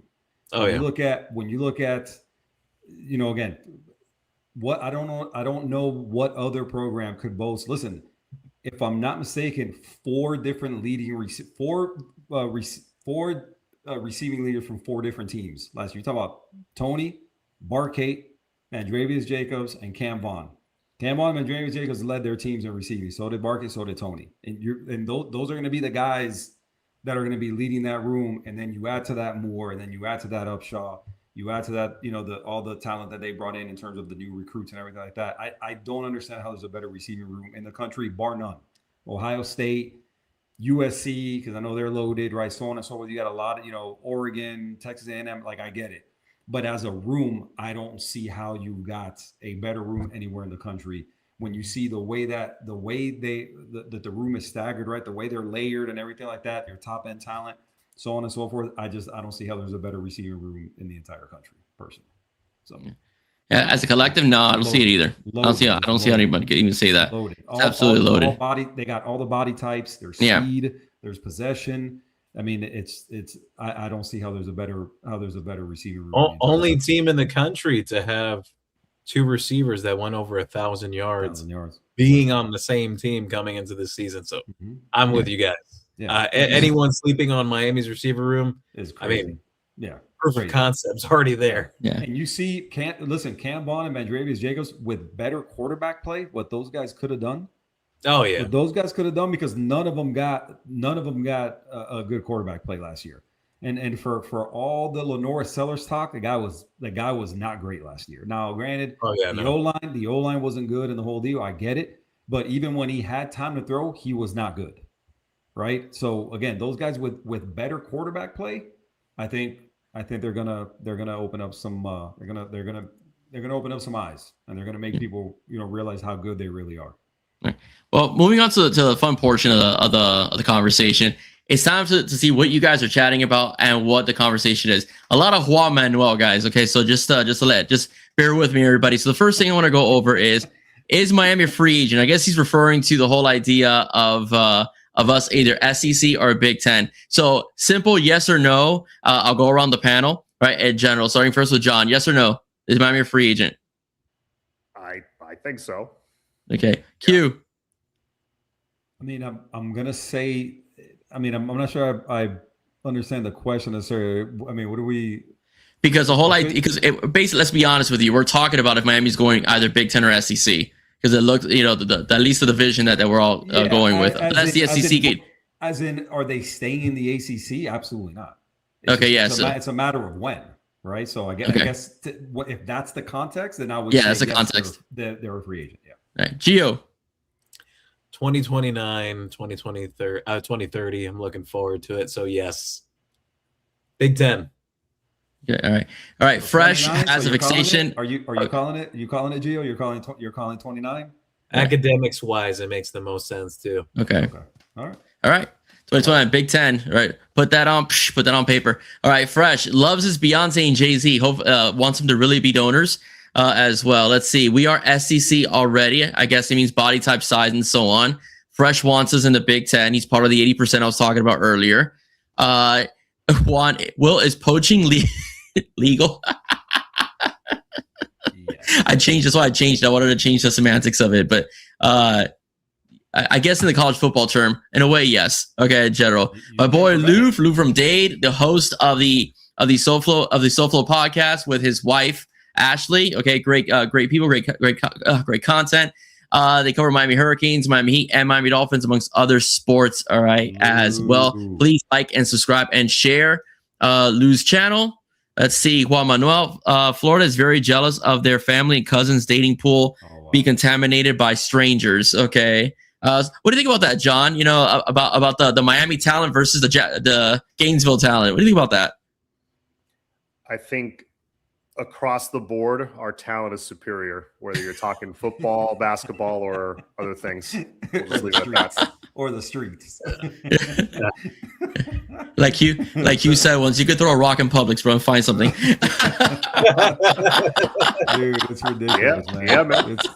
It's ridiculous. At any hour of the day, too. It does not matter. It does not matter. It's ridiculous. All right, Wisconsin doesn't like us. That's absolutely true. Wisconsin hates our guts, right, in general. Okay, let's see. Juan Manuel. Gio, who are the Canes or baby Canes you hear buzz on? Is it Marquise Lightfoot? He has done the impossible and reached 240. LS Barrier, real 240, not 231, listed as 240. I think he's thinking of like WWE references, like Andre the Giant being 7'4", who was actually 7 feet tall. So is he a legit 240, 235? Actually, I heard 235, not 240, but Gio, is he 235? Pretty darn close to 240. Have you guys seen the recent pictures of this kid? Yep. I have this group chat I've had for years on X, and some of the responses people said, they were like, damn, is this what Cyrus Moss would have been if he took things more serious at Miami? Like the thought process of that. Marquise Lightfoot is totally bought in at Miami. But to his other question, though, on baby Canes, I'm hearing good things about. One in particular I'm going to single out, Joel Irvin. The coaches, they're really excited about him. I don't know if it's here, but they're really excited about what he can be. Yeah, I've been hearing good things about him too. You're not the only one. True freshman, right? Yeah. Joe Irvin? Yeah. All right. Showing next comment. This is for John and Q. This year seemed different the past 2 years. Why do you think that? I'll have John answer that first, and then we'll go with Q. This year seems different just because it seems like the construction of the roster is complete, and it feels like we can and should make a run at a national title. Whereas the last 2 years, it's, will we make the playoffs? Will the defense and the offense be good at the same time? Now it's like all those questions are pretty much answered. We have proof of concept. We've won some playoff games, some big bowl games. They can't make fun of us for not having won a bowl game anymore because we put a lot of things to rest. The only thing missing is the ACC championship, which I would like to add that trophy to the case this year. But aside from that, I think, yeah, ACC championship should be like automatic. There should be no excuses for not winning it. And yeah, my expectation is to be playing in Vegas in January. That's plain and simple. That's how I feel. It's different from the last 2 years. Yeah. Q. Man, piggyback a little bit off what John is saying, man. I think it is different based on I just don't know where, where's the weakness, right? Like where are their questions? With Cam Ward's year, I think everybody knew that the defense, that there were big time question marks on defense, right? And that ended up being the case. You look at last year, the questions surrounding Carson Beck when he came in, right? I mean, obviously he wasn't there for spring. Is his elbow going to be healthy? Are the receivers, going to be good enough, so on and so forth. And so, you're looking at it now, and again, the tight end room, I guess on offense would be the only room that I question. I think there's talent. I think there's depth. I just don't think there's a whole bunch of experience or production to this point. But I think there is talent there, right? When Lofton, you've got Mueller, right, so on and so forth. So I think you have you've got bodies there that I think if they live up to the billing, I think you can have something there, right? And then you look on defense, the linebackers, right? That room I think would be the weakest of the three, and I'm not super concerned given what we've got on the D line, given what we've got on the back end, that corner and that safety. Like the linebackers don't really, the lack of any, top end talent at linebacker, just doesn't really worry me, right? I think you're gonna have enough given health with, with Chase Smith and Mo Toure. You'd like to see Kevin Wiley or not Kevin Wiley. What's Wiley's first name? Kellen. Excuse me. You'd like to see Kellen Wiley kind of take that step and become what people have predicted that he can become. You got to love the size, right, and the whole deal. But again, to answer the question, there again, and piggyback on what John said, I don't see where the weakness is on this team, right? And even the spots that aren't necessarily strong, tight end and linebacker, those spots don't worry me. So again, you got to like what you have with Mensa. The receiver room is elite. The running back room is elite. The O line is going to be, I think, at worst, a really good offensive line. The D line is great. The DBs are great. I'm just not worried about anything, to be totally honest with you. So for that reason, I would say it's different than the last 2 years. And I think even with the weaknesses that they had last year, we went to the title game. I mean, what's going to happen this year? And I know that we're not the only team that got better, but you look at where they're really good, and I just think they can match up with anybody at any position on the field. So yeah, I would say it is different. All right, before we move on to the next comment, this is for the panel. Okay, it's just a simple Messi, Ronaldo. All right. Okay, so for John, who's the GOAT, Messi or Ronaldo? I'm going to preface this by saying I do not in any way have enough soccer knowledge to answer this intelligently, but I'm going to try to answer it. This to me is like Kobe, LeBron in their heyday. Flip a coin. I'm going to say Messi.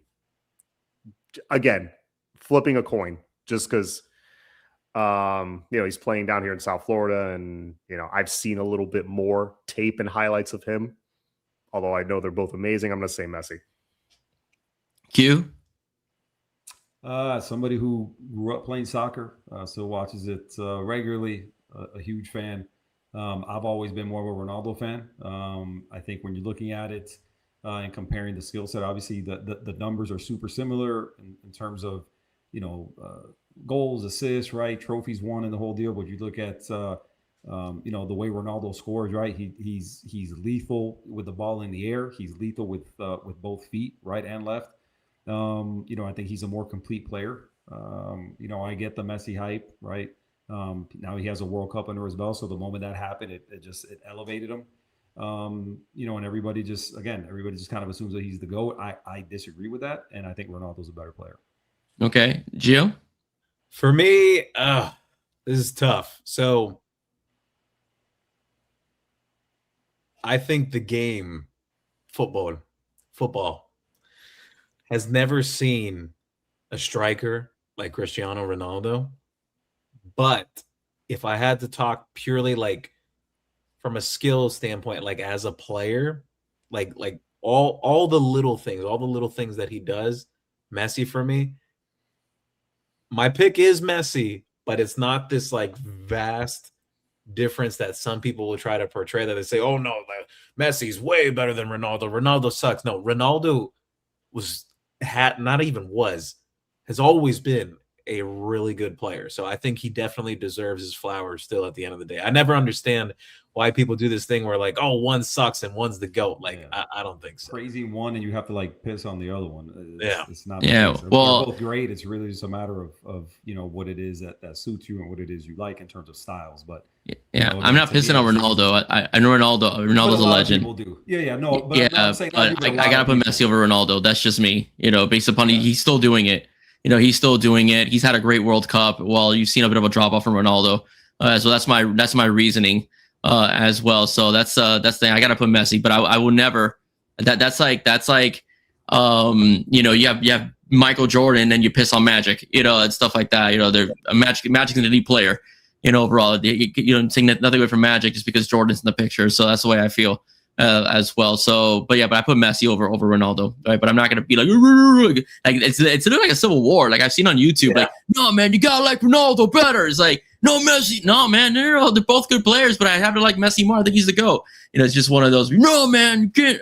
Shut up. Okay, all right. In general, okay. So Geo, I don't want to put you on the spot there, but I think this is funny. Juan Manuel says that Asari Charles deserves playing time. Okay, now describe deserve this in the realm of this context. Okay, when you have all these people. So Gio, how do you feel about Asari Charles getting on the field this season? Juan Manuel, I love you, my man. You're always super supportive. But in Mario Cristobal's program, there is no one that deserves playing time. You have to earn it. That is the way it works. But I will say, as I've been saying this for a long time now, Asari Charles already is, as a true freshman, one of the strongest guys in that defensive end room. He's been described as an absolute weight room warrior. Now, when it comes to like as a pass rusher and everything, he really made a big jump his senior year in high school compared to the junior tape.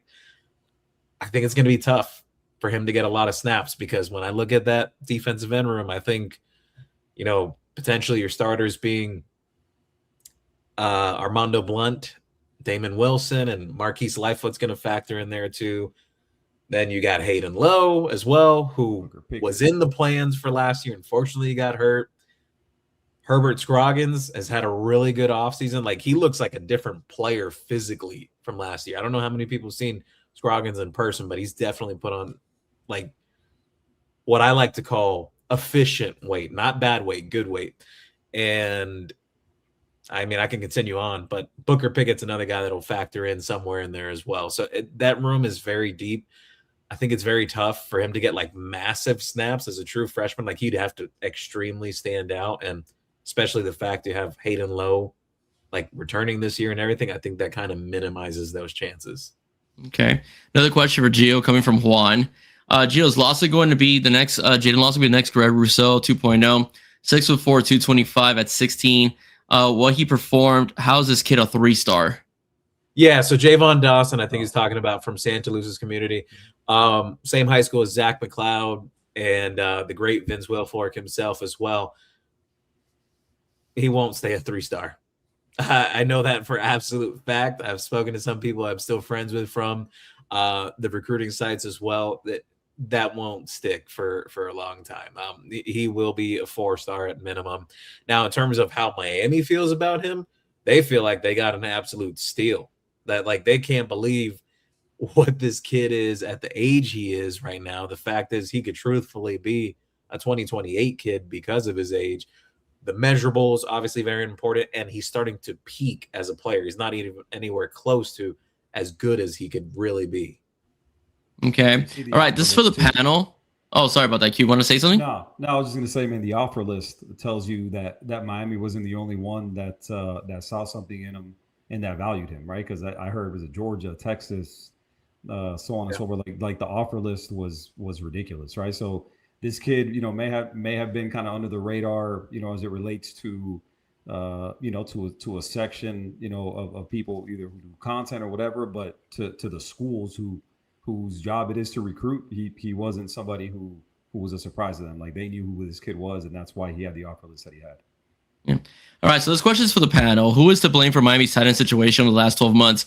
Can we put him in an 80s Cadillac trunk and throw in the Everglades for bringing number 87 Ballman to Miami? I think there's a lot of factors that played into the Miami's tight end room. For starters, Jackson Carver got hurt, supposedly phenomenal athlete.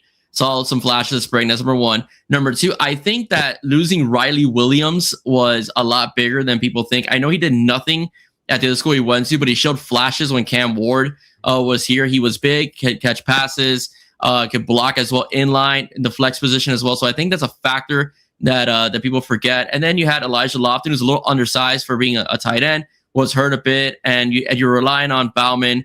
And I was hearing yesterday on your show, Geo, a lot of people felt that Luka Gilbert should be given a better shot at a better opportunity than Alex Bauman. So what do you guys think? I want to start first with John about the tight end position, and then we'll go with Q, then we'll finish up with Geo.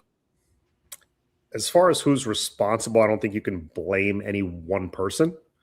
I totally forgot Riley Williams was on the team until you mentioned him. Yeah. Losing him was big. That would have been nice experience, depth you could have had. A guy who at one point was not only a 4-star tight end, a very highly rated 4-star tight end.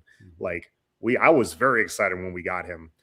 I thought that 2025 would have been the year that he'd pop at least a little bit, maybe get like 400 or 500 yards, be a good blocker on the edge. Because we were really missing that on the outside, just in that Notre Dame game alone, there were some short yardage situations that either Bauman or Lofton kind of whiffed on a block a little bit, and guys were coming off the edge on a blitz and cut the run short.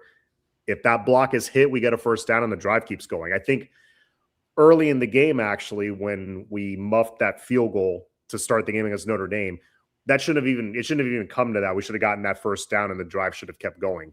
That happened a lot throughout the season. Elijah Lofton, we all know, was really banged up. I am an Elijah Lofton believer. If he's healthy, I think he's a weapon. I think his unusual size for the position and his quickness, I think, is a mismatched nightmare. He's just got to trim down and get in shape, get healthy. And I think he's going to be a weapon. I honestly do. And also the way he blocked as a freshman, if you watch it, because of his lack of size, he just totally gives up his body when he blocks. I think it caught up with him, and that's why he got banged up. Then there's Bauman. We all know his struggles. Carver got hurt. Luka Gilbert was way too young. He wasn't quite ready, even though he showed a flash here and there. Not quite ready. So I just think it was a bad situation all around with the injuries and just guys weren't quite ready yet. I don't think that's going to be the case this year. Also, you were coming off just losing Elijah Arroyo, so that right there is tough to replace. And on top of that, you have an offense with Shannon Dawson that, unless he has an amazing tight end, let's be honest, he's not really focused on the tight end. I think we have a big enough sample size to see that. He's more slot receiver focused and running back focused. But, we'll see. Again, with a healthy Elijah, I think he could do some damage in the red zone. Yeah, cute. Yeah, I'm of the thought that there's not just one person to blame, right? I think something I know that we haven't mentioned is I remember reading before that maybe and maybe Gio might know the whole Cody Woodhill deal. I know that he was a guy who was well liked. I think he was a guy he was a good recruiter, based on what he brought in while he was here, but maybe not necessarily helping these guys develop and get to maybe where they need to be. Don't know if you would push back on that or how much you know or don't know about that. I think maybe that's somewhere you start. You replace him with a guy like Mike Beatty now, bringing him over from Army, right? You got your new tight ends coach there, so hopefully that helps. I think Elijah Lofton. Listen, again, I get what he was coming out of high school. I just think physically, I just don't know that he's built to be a full-time tight end. And again, maybe I'm wrong about that. I'm not sure, but I just physically, I look at him and just the way he's built. He's definitely not traditional in terms of tight end. I think a weapon, yes. a traditional tight end. I just don't see him being that full time. Last year, again, man, I'm like John mentioned, I guess the injuries, man, but he had some bad drops, he had some missed blocks. I mean, again, now I don't know what a different set of eyes in that room, with the new tight ends coach and everything looks like, with him healthy, what that looks like. But again, like I mentioned before, if you're looking at that room, I think, and me, because me and Will always talk about it, right? Every room you look at, talent, depth, experience. I think there's talent there. I think there's depth. I just don't think there's much experience, right? But I think you have talent and depth to work with. I think out of all those guys, I find it hard to believe that you're not going to be able to find me 2 tight ends among that group that are going to be, functional at the very least, who can be a threat when you put them on the field. I find that hard to believe. We'll see what Jackson Carver gives you now that he's back from injury. But if I'm looking at that collective and what those guys, where those guys were ranked and everything like that, I have to believe that you can find me a couple guys on there that, given health, can be at least a threat at the position, right? So, again, we'll see. I think there are some factors there, right? You lose a Riley Williams who you didn't expect. You lose a Jackson Carver who looked like he was kind of on a good trajectory. Elijah Lofton being injured and not really living up to the hype. Luka Gilbert was young. Bauman is whatever. So I think, again, it's not just one thing or one person to blame. I think it's a kind of a collection of things. But again, if I'm looking at that room, I got to believe that there's enough talent and depth in that room that you can find a couple guys who are going to be a dependable part of this offense. Yeah. Geo. Yes. So my answer is simple as this. I think you can't pinpoint it on one specific coach or person because it's a levels to the system, basically, that decisions come from multiple levels and whatnot. Obviously, you did see that the tight end coach was relieved of his duties. That was a part of it as well. It wasn't the 100% scope of it, though. Now, funny enough that we're talking about this because I spoke about this as a segment, actually, on the show with Brett on Canesbury TV last night. But it boils down to personnel last year as well, in my opinion. And I love that you guys brought up Riley Williams because that was an oversight by me yesterday, actually. That was a big loss. Even though he didn't have major production at his next school, I do wish that Riley Williams did not get homesick. I wish that he stayed because that would have been valuable experience to have, because I also tend to have this belief when it comes to the transfer portal in itself. It's a little bit of a double-edged sword at times, especially when you grab a guy from the G5 or what they're now calling the G6. When you grab some of those guys can play at the P4 level. Some of those guys, you find out when they get to the P4 level, they can't hang. And I think that was the case when it came to Alex Bauman, that, yeah, it went well for him when he played in the G5. He was actually Darian Mensah's tight end for a year. Yeah. He was at Tulane before he went to Duke last year. And he had a phenomenal year with Darian Mensah. But I do think there are those cases of guys that they can't play at that Power 4 level. And I think that was very evident with Bauman. And even speaking to people after like the pro day performance and everything, and seeing a Miami tight end running over a 5-second 40, that was kind of alarming in itself. But it's also like, who signed off on that? Like who, and really at the end of the day, that tight end coach, Cody Woodhill, he was very big into recruiting. He was actively like evaluating those guys and everything. Obviously, other approvals have to happen and whatnot. But long story short of that, the personnel was not there because you also had Jackson Carver, who was hurt, who there was some hope that maybe he would become a somewhat level solid player last year. Unfortunately, torn ACL, just came back from it in the middle of the spring this year. Hopefully, that recovery continues well. You have all these other guys returning like Lofton and Gilbert. I am one of those people that I think Luka Gilbert got better as the year went on. At least I think he was a serviceable blocker, not like dynamite yet, but has the skills to be a great blocker as an inline tight end. But the other thing too, I'm with John on the sentiment about Elijah Lofton, that I think Elijah Lofton was not being used right as well. And I think, unfortunately, that boils down to personnel and experience, that he was kind of put in that tough spot where, yes, he was also banged up, but at the same time, he's a guy that should be flexing out, should be coming out of the backfield. You saw that his freshman year when Elijah Arroyo was here and when we had Cam McCormick and everything, a healthier tight end room, a room that had actual personnel that you could put out on the field. I hope Miami reaches that this year. I think they have a chance to. I don't know if exact production like Arroyo, but Elijah Lofton being put in better situations that fit him for the player that he is, because I am with John that I think he can be a very productive player in the correct situations. But last thing I'll mention, loved what I saw physically from Gavin Mueller, but I want to see a little more consistency as a receiver in fall camp. I am buying some early stock into a guy like Israel Briggs, though. To me, he's big and he moves different than the rest of the guys in that room. Yeah, I mean, like Elijah Loftus showed promise. So let's hope that he has a bounce back year. That's all I really got to say. But there's a lot of promise. And he's a good athlete as well. All right, so let's get into the comments here. Okay, we need the tight end that fits the best fit for us. I wouldn't say hater. I would say skeptic. I know I went earlier. I said yes, but I really don't mean that. I was joking around. I would say skeptic. That's pretty much where I'm at with Myson Johnson Cook. We need Fresh says we need a number 1 tight end and or a number 2 tight end. Fresh says we need Cook and keep Ty. That'd be nice, actually. Okay, Q and Will have beef with Cook too. So we have.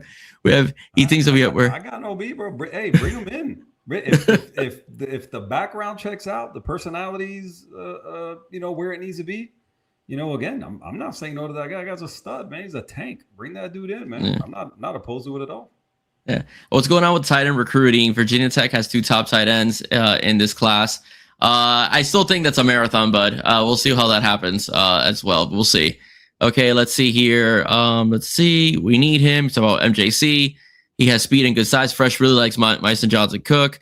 I just hope we don't go after Matthews anymore. I think that ship has sailed. Gio, that ship has sailed, right? They're not optimistic about it. Yeah. We'll see, but they're not optimistic about it. Yeah, I don't know. I don't think so. Let's see. We need Cook. Get him. Just kidding. I don't know. We need a tight end.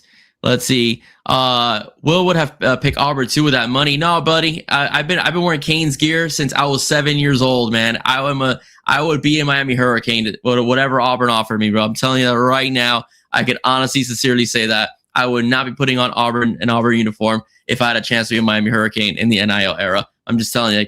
Okay. Let's see. Jose Gonzalez, Frank Gore, Fresh tight end. Notre Dame wants what we want. Yes, they always do. Bye, Notre Dame. Let's see. Another panel question. Who's responsible? Okay, no, we already talked about that. Okay, this is from Rock and Rant. It's that wonderful time of the year when Gators get ranked in the ESPN FPI Feinbaum Predictive Index to try to troll Canes after losing back-to-back years and turning to G6 Johnny. Enjoy. I totally agree.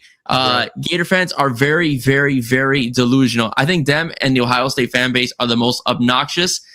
Notre Dame is also there as well. They were a pain in the ass last season for quite a bit when it came to college football selection committee. Rock and Rant loves Juan Manuel. Miami take over Jacksonville. Totally agree. Okay. They're having a conversation there. Okay. So Blue Green Street. Why did Miami switch to Ticketmaster? I use a Game Time anyway. I don't even go through Ticketmaster. Do you guys use Ticketmaster? You guys use Game Time or the other ones? I've gone to Game Time here over the last couple seasons, man. Yeah, me too. What about you, John? Super easy. Yeah. Same. Gio? Yeah. I do the media rounds mostly, but when I have done tickets way back, Game Time wasn't around. But I will say, I did help out a buddy, and I've had good, good feedback. I would say in terms of Game Time as well. Yeah. Yeah, I said it's simple, and they give you all your fees up front. They don't sugarcoat it. I used to use StubHub.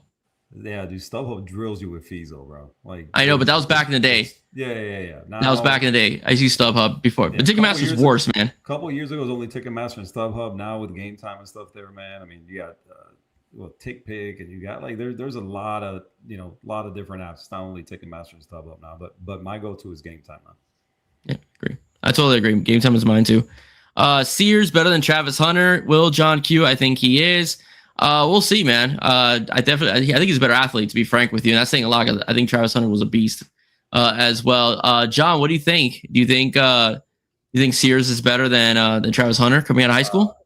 I gotta go in a couple minutes, so this will be my last one. Okay. Sears, I mean, the potential's there for sure. I mean, Travis Hunter the number one recruit in the country when he was coming out? I think so, right? He was gonna go to Florida State and then he flipped. Yeah, they're kind of like neck and neck there as far as their recruiting, their high school trajectory. So he could be. It's too early to tell. I don't like to compare a guy that hasn't stepped on the college field yet to a guy who's, a legend already. But are they on the same trajectory? Yes. So it's possible. I think to me, at this point, if you're comparing them to this point in high school, let's say, I think when you're looking at Amir Sears compared to Travis Hunter, Amir Sears he's a bigger dude, right? So I think the measurables favor Amir Sears, and I think he's a more accomplished. And Travis Hunter was really good at wide receiver in high school. He was really good. But I think it seems like to me, as good as Travis Hunter was, Amir Sears is kind of on this trajectory where, I think, depending on how this, how these next couple seasons go, again, I think you're going to be able to. It's not going to be asinine to make that comparison, after next season. Let's say. I think it's going to be a very valid comparison. And you're really going to be able to make the argument that Amir Sears is better coming out of high school, at least, than Travis Hunter was. Gio, you're shaking your head. You're nodding your head. Do you agree with Q? Yeah. Very simple for me. I think, like Q said, Sears has bigger stature, like physically, than Travis did at the same time.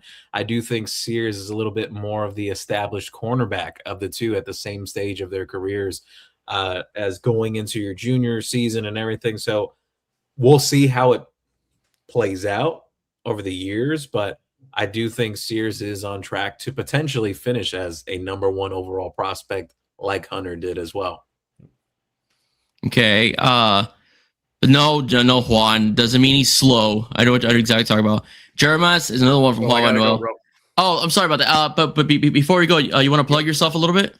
Yep, Cafecito and Canes on YouTube, Cafecito_N_Kane on Twitter, X. Go follow me on there. I going back to do my weekly shows on the YouTube channel. I do a lot of stuff with You Heard, with Ben and Joe and all those guys. So yeah, catch me on there. Hey, John, thank you so much for joining us, man. I really appreciate it. Thank you for all your takes. Yeah, no problem. Thanks, guys. Thank you. All right, so Jeremiah Smith, best prospect of all time. I think Randy Moss, Andre Johnson, Julio Jones, and Calvin Johnson are his level. Jamal Chase can rival Jeremiah Smith. Gio, what do you think about that comment from Juan Manuel? All time. All are really good prospects. It's kind of hard to say an all-time prospect, but man, I will say one thing. Willie Williams was tremendous prospect himself, like one of those all-time greats. If you watch as a high school player, just didn't happen at the college level. So many different guys you could say. So I always think it's like people speaking in like kind of that like hyperbole when they're talking about like all-time prospect and everything. But Jeremiah Smith, at least for like his era, like his time, those few years in between, definitely generational for his era. Yeah. I think a recency bias, right? I mean, again, Jeremiah Smith is still in college, right? I mean, he just came out of high school, 3 years ago, and so I think it's really easy. And then on top of that, right, when you think of those guys from years past, right? Social media wasn't around. The recruiting sites aren't what they are now. The 7-on-7 circuits and this and that. Right? So the coverage was just so different, right? Yeah. That you're looking at it, You're looking at when Miami landed DJ from California, right? When at that time he was the number one, recruit in the country, right? And people were like, he's generational and he's, so on and so forth, right? And so again, man, I think those. John Madden said DJ Williams could have played in the NFL straight out of high school. Yeah. I remember that. So again, you're looking around, and those claims end up getting made every, not every year, but every, seems like every 5-6 years, right? He's the greatest recruit of all time. And, again, I get it. I get the excitement and the whole deal. But again, I will say, going back to when you look at that previous message, listen, Jeremiah Smith was a more highly recruited guy than every one of those dudes that was on that list. Now, remains to be seen, because obviously those guys are all Hall of Famers. Is Jeremiah Smith going to become that? But when you're looking at what they were coming out of high school, Jeremiah Smith was definitely a more highly recruited player than every one of those guys was. So there's that, right? Doesn't mean he's going to be elite in the NFL. It doesn't mean he's going to be in the Hall of Fame. But again, in terms of coming out of high school, Jeremiah Smith was a more highly recruited player than any one of those guys on that list that was there with him. So there is that. All right. Juan Manuel says, damn, John is a professional answer. Let's see. Mel, nice hearing from you. CANES Canes, thank you. Q, straight to the point. Let's see. Q always gives you straight up answer.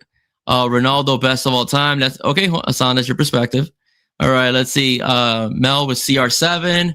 Let's see, of course, Ronaldo. You know, popular with the ladies, I'll say that. As well. Pele was Juan's going way back here. Kick Geo out. Kick Will out. No, Juan. No. You know you love us way too much. Let's see. Lou Cristobal did. Miami went all. Let's see. Go. Let me see. Let's see. G6 sounds gangsta like NWA. Okay. I was stern. There we go. We need a badass portal tight end that's simple. Back from the grave. Let's see. Yes, they do. Why didn't they sign up for another round of H&H? Chomp. Down go Canes. Away game tickets through Miami Ticketmaster site. Young man, have to go earn it. Thank you, John. Let's see. Lawrence Taylor all time. Andre Johnson. Could have really been very close to Randy Moss if he had a good or decent quarterback in his career. He never had one. They were all scrubs. Matt Schaub made a Pro Bowl, though, Howard. Matt Schaub did, and I know for a fact because I was at that Pro Bowl when they connected for a touchdown pass. You can say Andre made Matt, but Matt did make a Pro Bowl with that connection. Matt Schaub was never elite. Matt Schaub was not a scrub. No, he wasn't. And I remember at that Pro Bowl game, he threw a touchdown pass to Andre Johnson. Go ahead, Gio. Matt Schaub was a good player. He was a good player. He just never was like elite of the elite. Elite. Absolutely. But nobody's ever gonna confuse that guy for being elite, but he was a steady, very good quarterback in the NFL for years. I think what's funny about it when it comes to a guy like Matt Schaub, every time I think I hear the name, I always think of like, man, I remember that time when he was Michael Vick's backup. Exactly. He was backup in Atlanta. Huh? Yeah, true. So. All right, let's see. Number one of all time. Ooh, that's a tough one. It's a big list. Do you guys have a number one Kane of all time? Number one Kane? Yeah. I'm assuming that's what he's asking. Back from the grave. Many different directions, but I mean, influence-wise, Michael Irvin or Ray Lewis, guys like that just have so much influence. Absolutely. Ed Reed. Yeah. I will go with Mike, if anything. Yeah. It'll be mine. Michael Irvin will be mine. Okay, let's see. Frank Gore played high school football. Player I've ever played against and seen live. Okay, Willie was good, but Willie was always played with good teams. They were both great. Smith should have made a better decision. Came to the U. Now he's sad with a red sweater vest on. I have to say one thing about Jeremiah Smith. At least he's loyal, man. He could have easily won his title. He could have easily came over here, but he decided to stick with the school that made give him the national championship. So, but I would push back on that. He's sad. Yeah. You know, he's elite. He's won a national title. He's getting paid a hell of a amount of money to be there. And I bet you decent money he doesn't wear sweater vests. Yeah. So.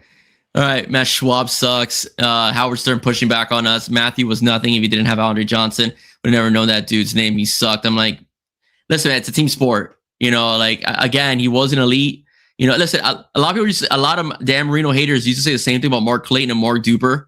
Marino did the same thing with Irving Fryer, right, as well, Oronde Gadsden and Mark Ingram. So, I mean, he still put up big numbers with those guys at the wide receiver position. So, not saying Matt Schaub is Dan Marino. I'm just saying that's a team sport. And Matt Schaub was not a scrub. I mean, he wasn't Dan Marino. He wasn't Joe Montana. He wasn't Steve Young. But he was not a scrub. Like, he definitely wasn't a scrub. Exactly. Let's see. Sean Taylor, 26. That's Juan's guy. Howard Stern, you played against Frank Gore. You played. That is something. I take back some of the stuff I said that was bad about you, Chris Brown. Geo Kane, Irvin was voted best Kane of all time. Yeah, man. All right, let's see. How good was Matt Shaw without Andre Johnson? Just like players that play with LeBron James, when they leave James, they suck. Yeah, I get where you're coming from, but I don't think Matt Shaw was bad. I'll be very honest with you. I don't think he was bad. Yeah, no, I don't think Matt Shaw was a bad player. I think just like if you think of like the standard of like elite quarterbacks, like obviously not elite, but he wasn't terrible. There's definitely been much worse quarterbacks than Matt Shaw. Yeah, like he was good. The quarterback before him, David Carr, who was like a big time draft pick and everything coming out of Fresno State. It didn't work out. Pick overall. Yeah, Matt Schaub was a better NFL quarterback than damn David Carr was. Yeah. Period. Totally. His younger brother ended up being the better NFL player. Exactly. Yeah. Oh, 100%. Yeah. 100%. No, absolutely. Yeah. Well, let's see. Hold on. Manzano. Okay, but this will be the last comment. For you guys, who's the most underrated Hurricanes receiver based on talent they had around them, which means they had elite receivers in their room with them? It's a tough one. Underrated? I would say maybe Daryl Jones. Daryl Jones was a pretty good player, and he had Santana Moss and Reggie Wayne, alongside him. So maybe Daryl Jones. Go back a little bit further. A guy like Horace Copeland that I know doesn't come to mind for a lot of people. Okay. Based on again, that year Gino Toretto won the Heisman. His receivers, Lamar Thomas, Horace Copeland, and Kevin Williams. Again, I think to me, a guy like Horace Copeland comes to mind. He's not a super popular name if you didn't follow him like super closely, but I think a guy who's never really gotten a lot of shine. But I think he kind of comes to mind to me, based on what he did, how he contributed to that team, and Gino Toretto winning a Heisman.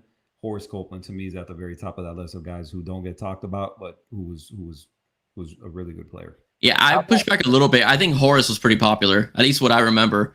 That was early 90s national championship teams. All right. I think Horace, alongside Lamar Thomas, was a pretty popular guy. I remember the big catch. I think it was 4th and 6 at Doak Campbell Stadium, which kept the drive going, that led to eventually the game-winning drive. I just feel like Kevin Williams got, he was more hyped. Obviously, Lamar Thomas was the number one, right? I don't know. To me, Horace Copeland I don't think he ever got the, and in history, right? When you're talking about, when you look back on like the best receivers ever, right? And I'm sure, again, you can do the same at corner and linebacker, D-tackle on the whole deal, but that's kind of one that comes to mind when you look at the best receivers that have ever played at Miami. Horace Copeland's name never comes, to the forefront of that list. He's one of the best athletes of any of them. Absolutely. Absolutely. That dude was just a gazelle, getting on the field, man. I loved watching him play, man. I'll go with some underrated names. Tony Gator. Tony Gator was really good. High school legend, no? Yeah, Wesley Carroll. I don't think Wesley Carroll ever gets enough flowers for the type of receiver he was. Mind you, I was born in 93, so I've watched all these games on tapes, on YouTube, and everything over the years. Another guy I think was really underrated because he came in that same class with guys like Michael Irvin and Brian Blades and Brett Perriman. Brett Perriman was really good, kind of underrated himself. Yeah. Phenomenal NFL career. Yes. But the guy I'm getting to is Andre Brown. He was a big-time recruit. I believe he came out of Chicago area and everything. He waited his turn after those guys. He had a really big 1988 season, actually.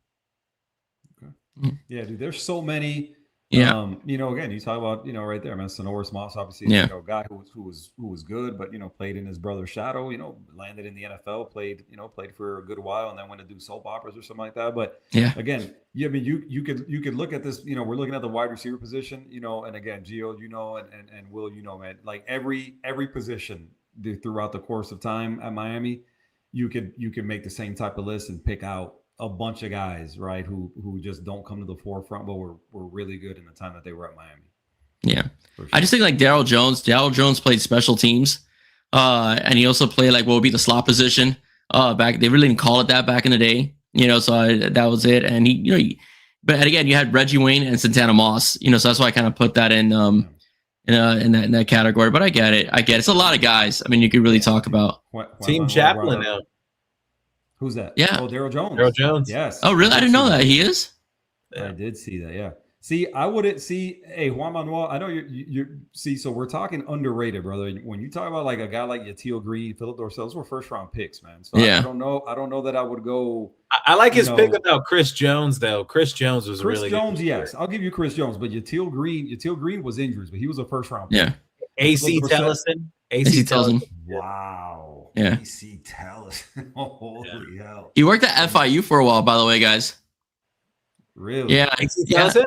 He worked at FIU, for a while before Mar even got there. I think it was he had a specific title. I think it was like I don't know, it was head of football operations. He was in athletics, and I remember because Don Strock, was the first head coach at FIU, and I used to work out with the football team. I was a radio guy for FIU, so I used to work out with them.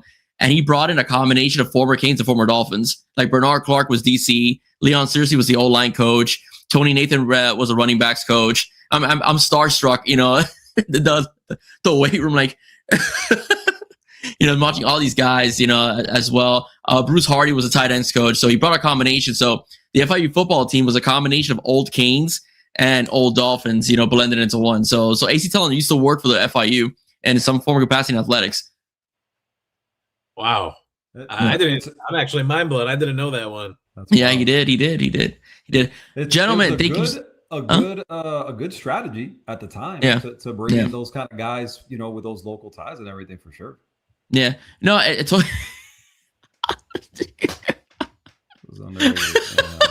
Jesus, bro. Hey, Juan Manuel's been on fire, bro. That dude has been on a fire. Oh, I don't like making fun of these guys because I still see them as young, but man, I'll never forget Bruce Warner's comment on Locked On Canes about Bauman when he said that anything over the helmet freaks him out. when he throws the football, Donald couldn't hold it anymore. It was really funny. He's like, the ball has to be right here because if it's right up here, he freaks out. He doesn't know what to do with it. So I better never forget that comment from Bruce Warner. What a letdown! What a letdown that guy was. Definitely. All right, I gotta close out. I'm 2 hours in, man. Thank you guys for joining. It's always a fun conversation with everybody that's on this panel. Geo, Q, and also John as well. Q, are you back from hiatus or are you doing something really soon? I'm gonna get together with Russ, man. We'll figure something out. But I mean, I don't really have anything on the books right now. I think as we start to get closer here, we're what's that, 57 days out. I think as we start to get closer to practice opening up, we'll plan something, and I'll get with you, and we'll put something together, man. Hopefully we get Geo on, man. Like get him on and start things the right way, man, when practice starts. So. Yeah, man, yeah, definitely, bro. You can count me in. Definitely count me in. Sure, Geo, what's up, bro? You're like everywhere. Up at Who Wants Smoke, Caneswear, Locked On Canes. Podcast, I see Geo on. I see Geo everywhere. I thank you for doing mine, by the way. I really appreciate you. Thank you. Yeah. I'll be on tomorrow actually with Brett in the evening. May have a second show on as well. I'll be on with Michael Yo on, I believe we're recording something on Sunday. Got a whole bunch of things coming on it, and I got a surprise appearance for everyone coming up early portion of next week that I think many people will really enjoy. Okay. Nice. That's cool. Thank you so much. All right. For all 635 of you in the chat and all of you that commented on tonight's show, Howard Stern, Juan Manuel, everybody, all right, that comments, a lot of you in general. I really appreciate you guys participating. It's a lot of fun. Juan, you're a riot. We always enjoy your Alex Bauman creative commentary. Right, as well. Geo, thank you so much for joining the show. Really appreciate it. Please go follow, subscribe to all his outlets. Yeah, he's the game, man. He's the game. Can I honestly? I've said this in private to my friends, but can I honestly call you the next up and coming Larry Bluestein? Me? Yeah, I think you are that dude, man. Larry's a good friend. I'll tell you this. I'll tell you guys this. Two things I always say about Larry.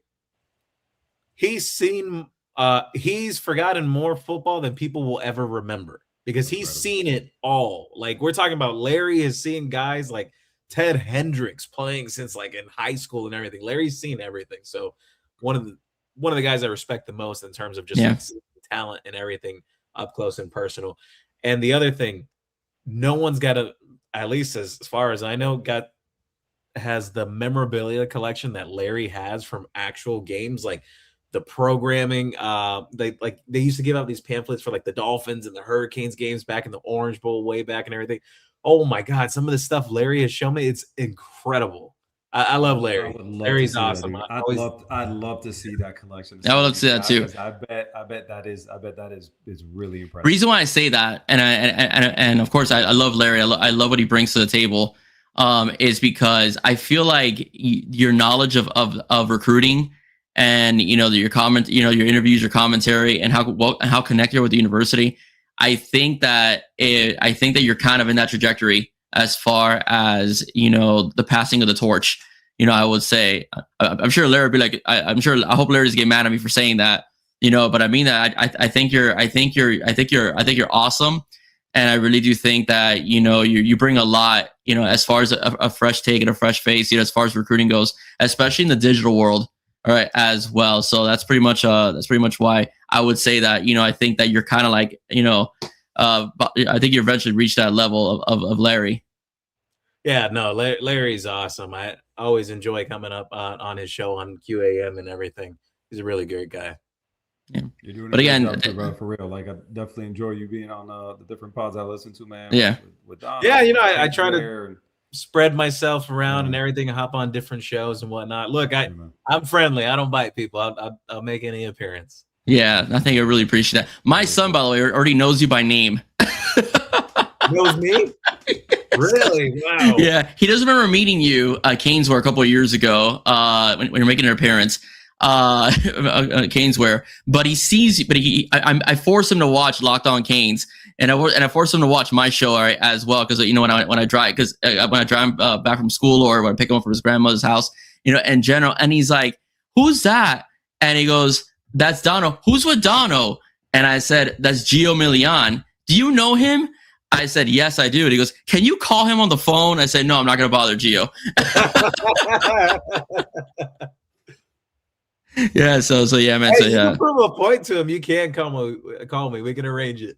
All right, cool. I appreciate it. Thank you so much. Yeah, he'll be like, "What? No, that's not real." He'll do some one of those.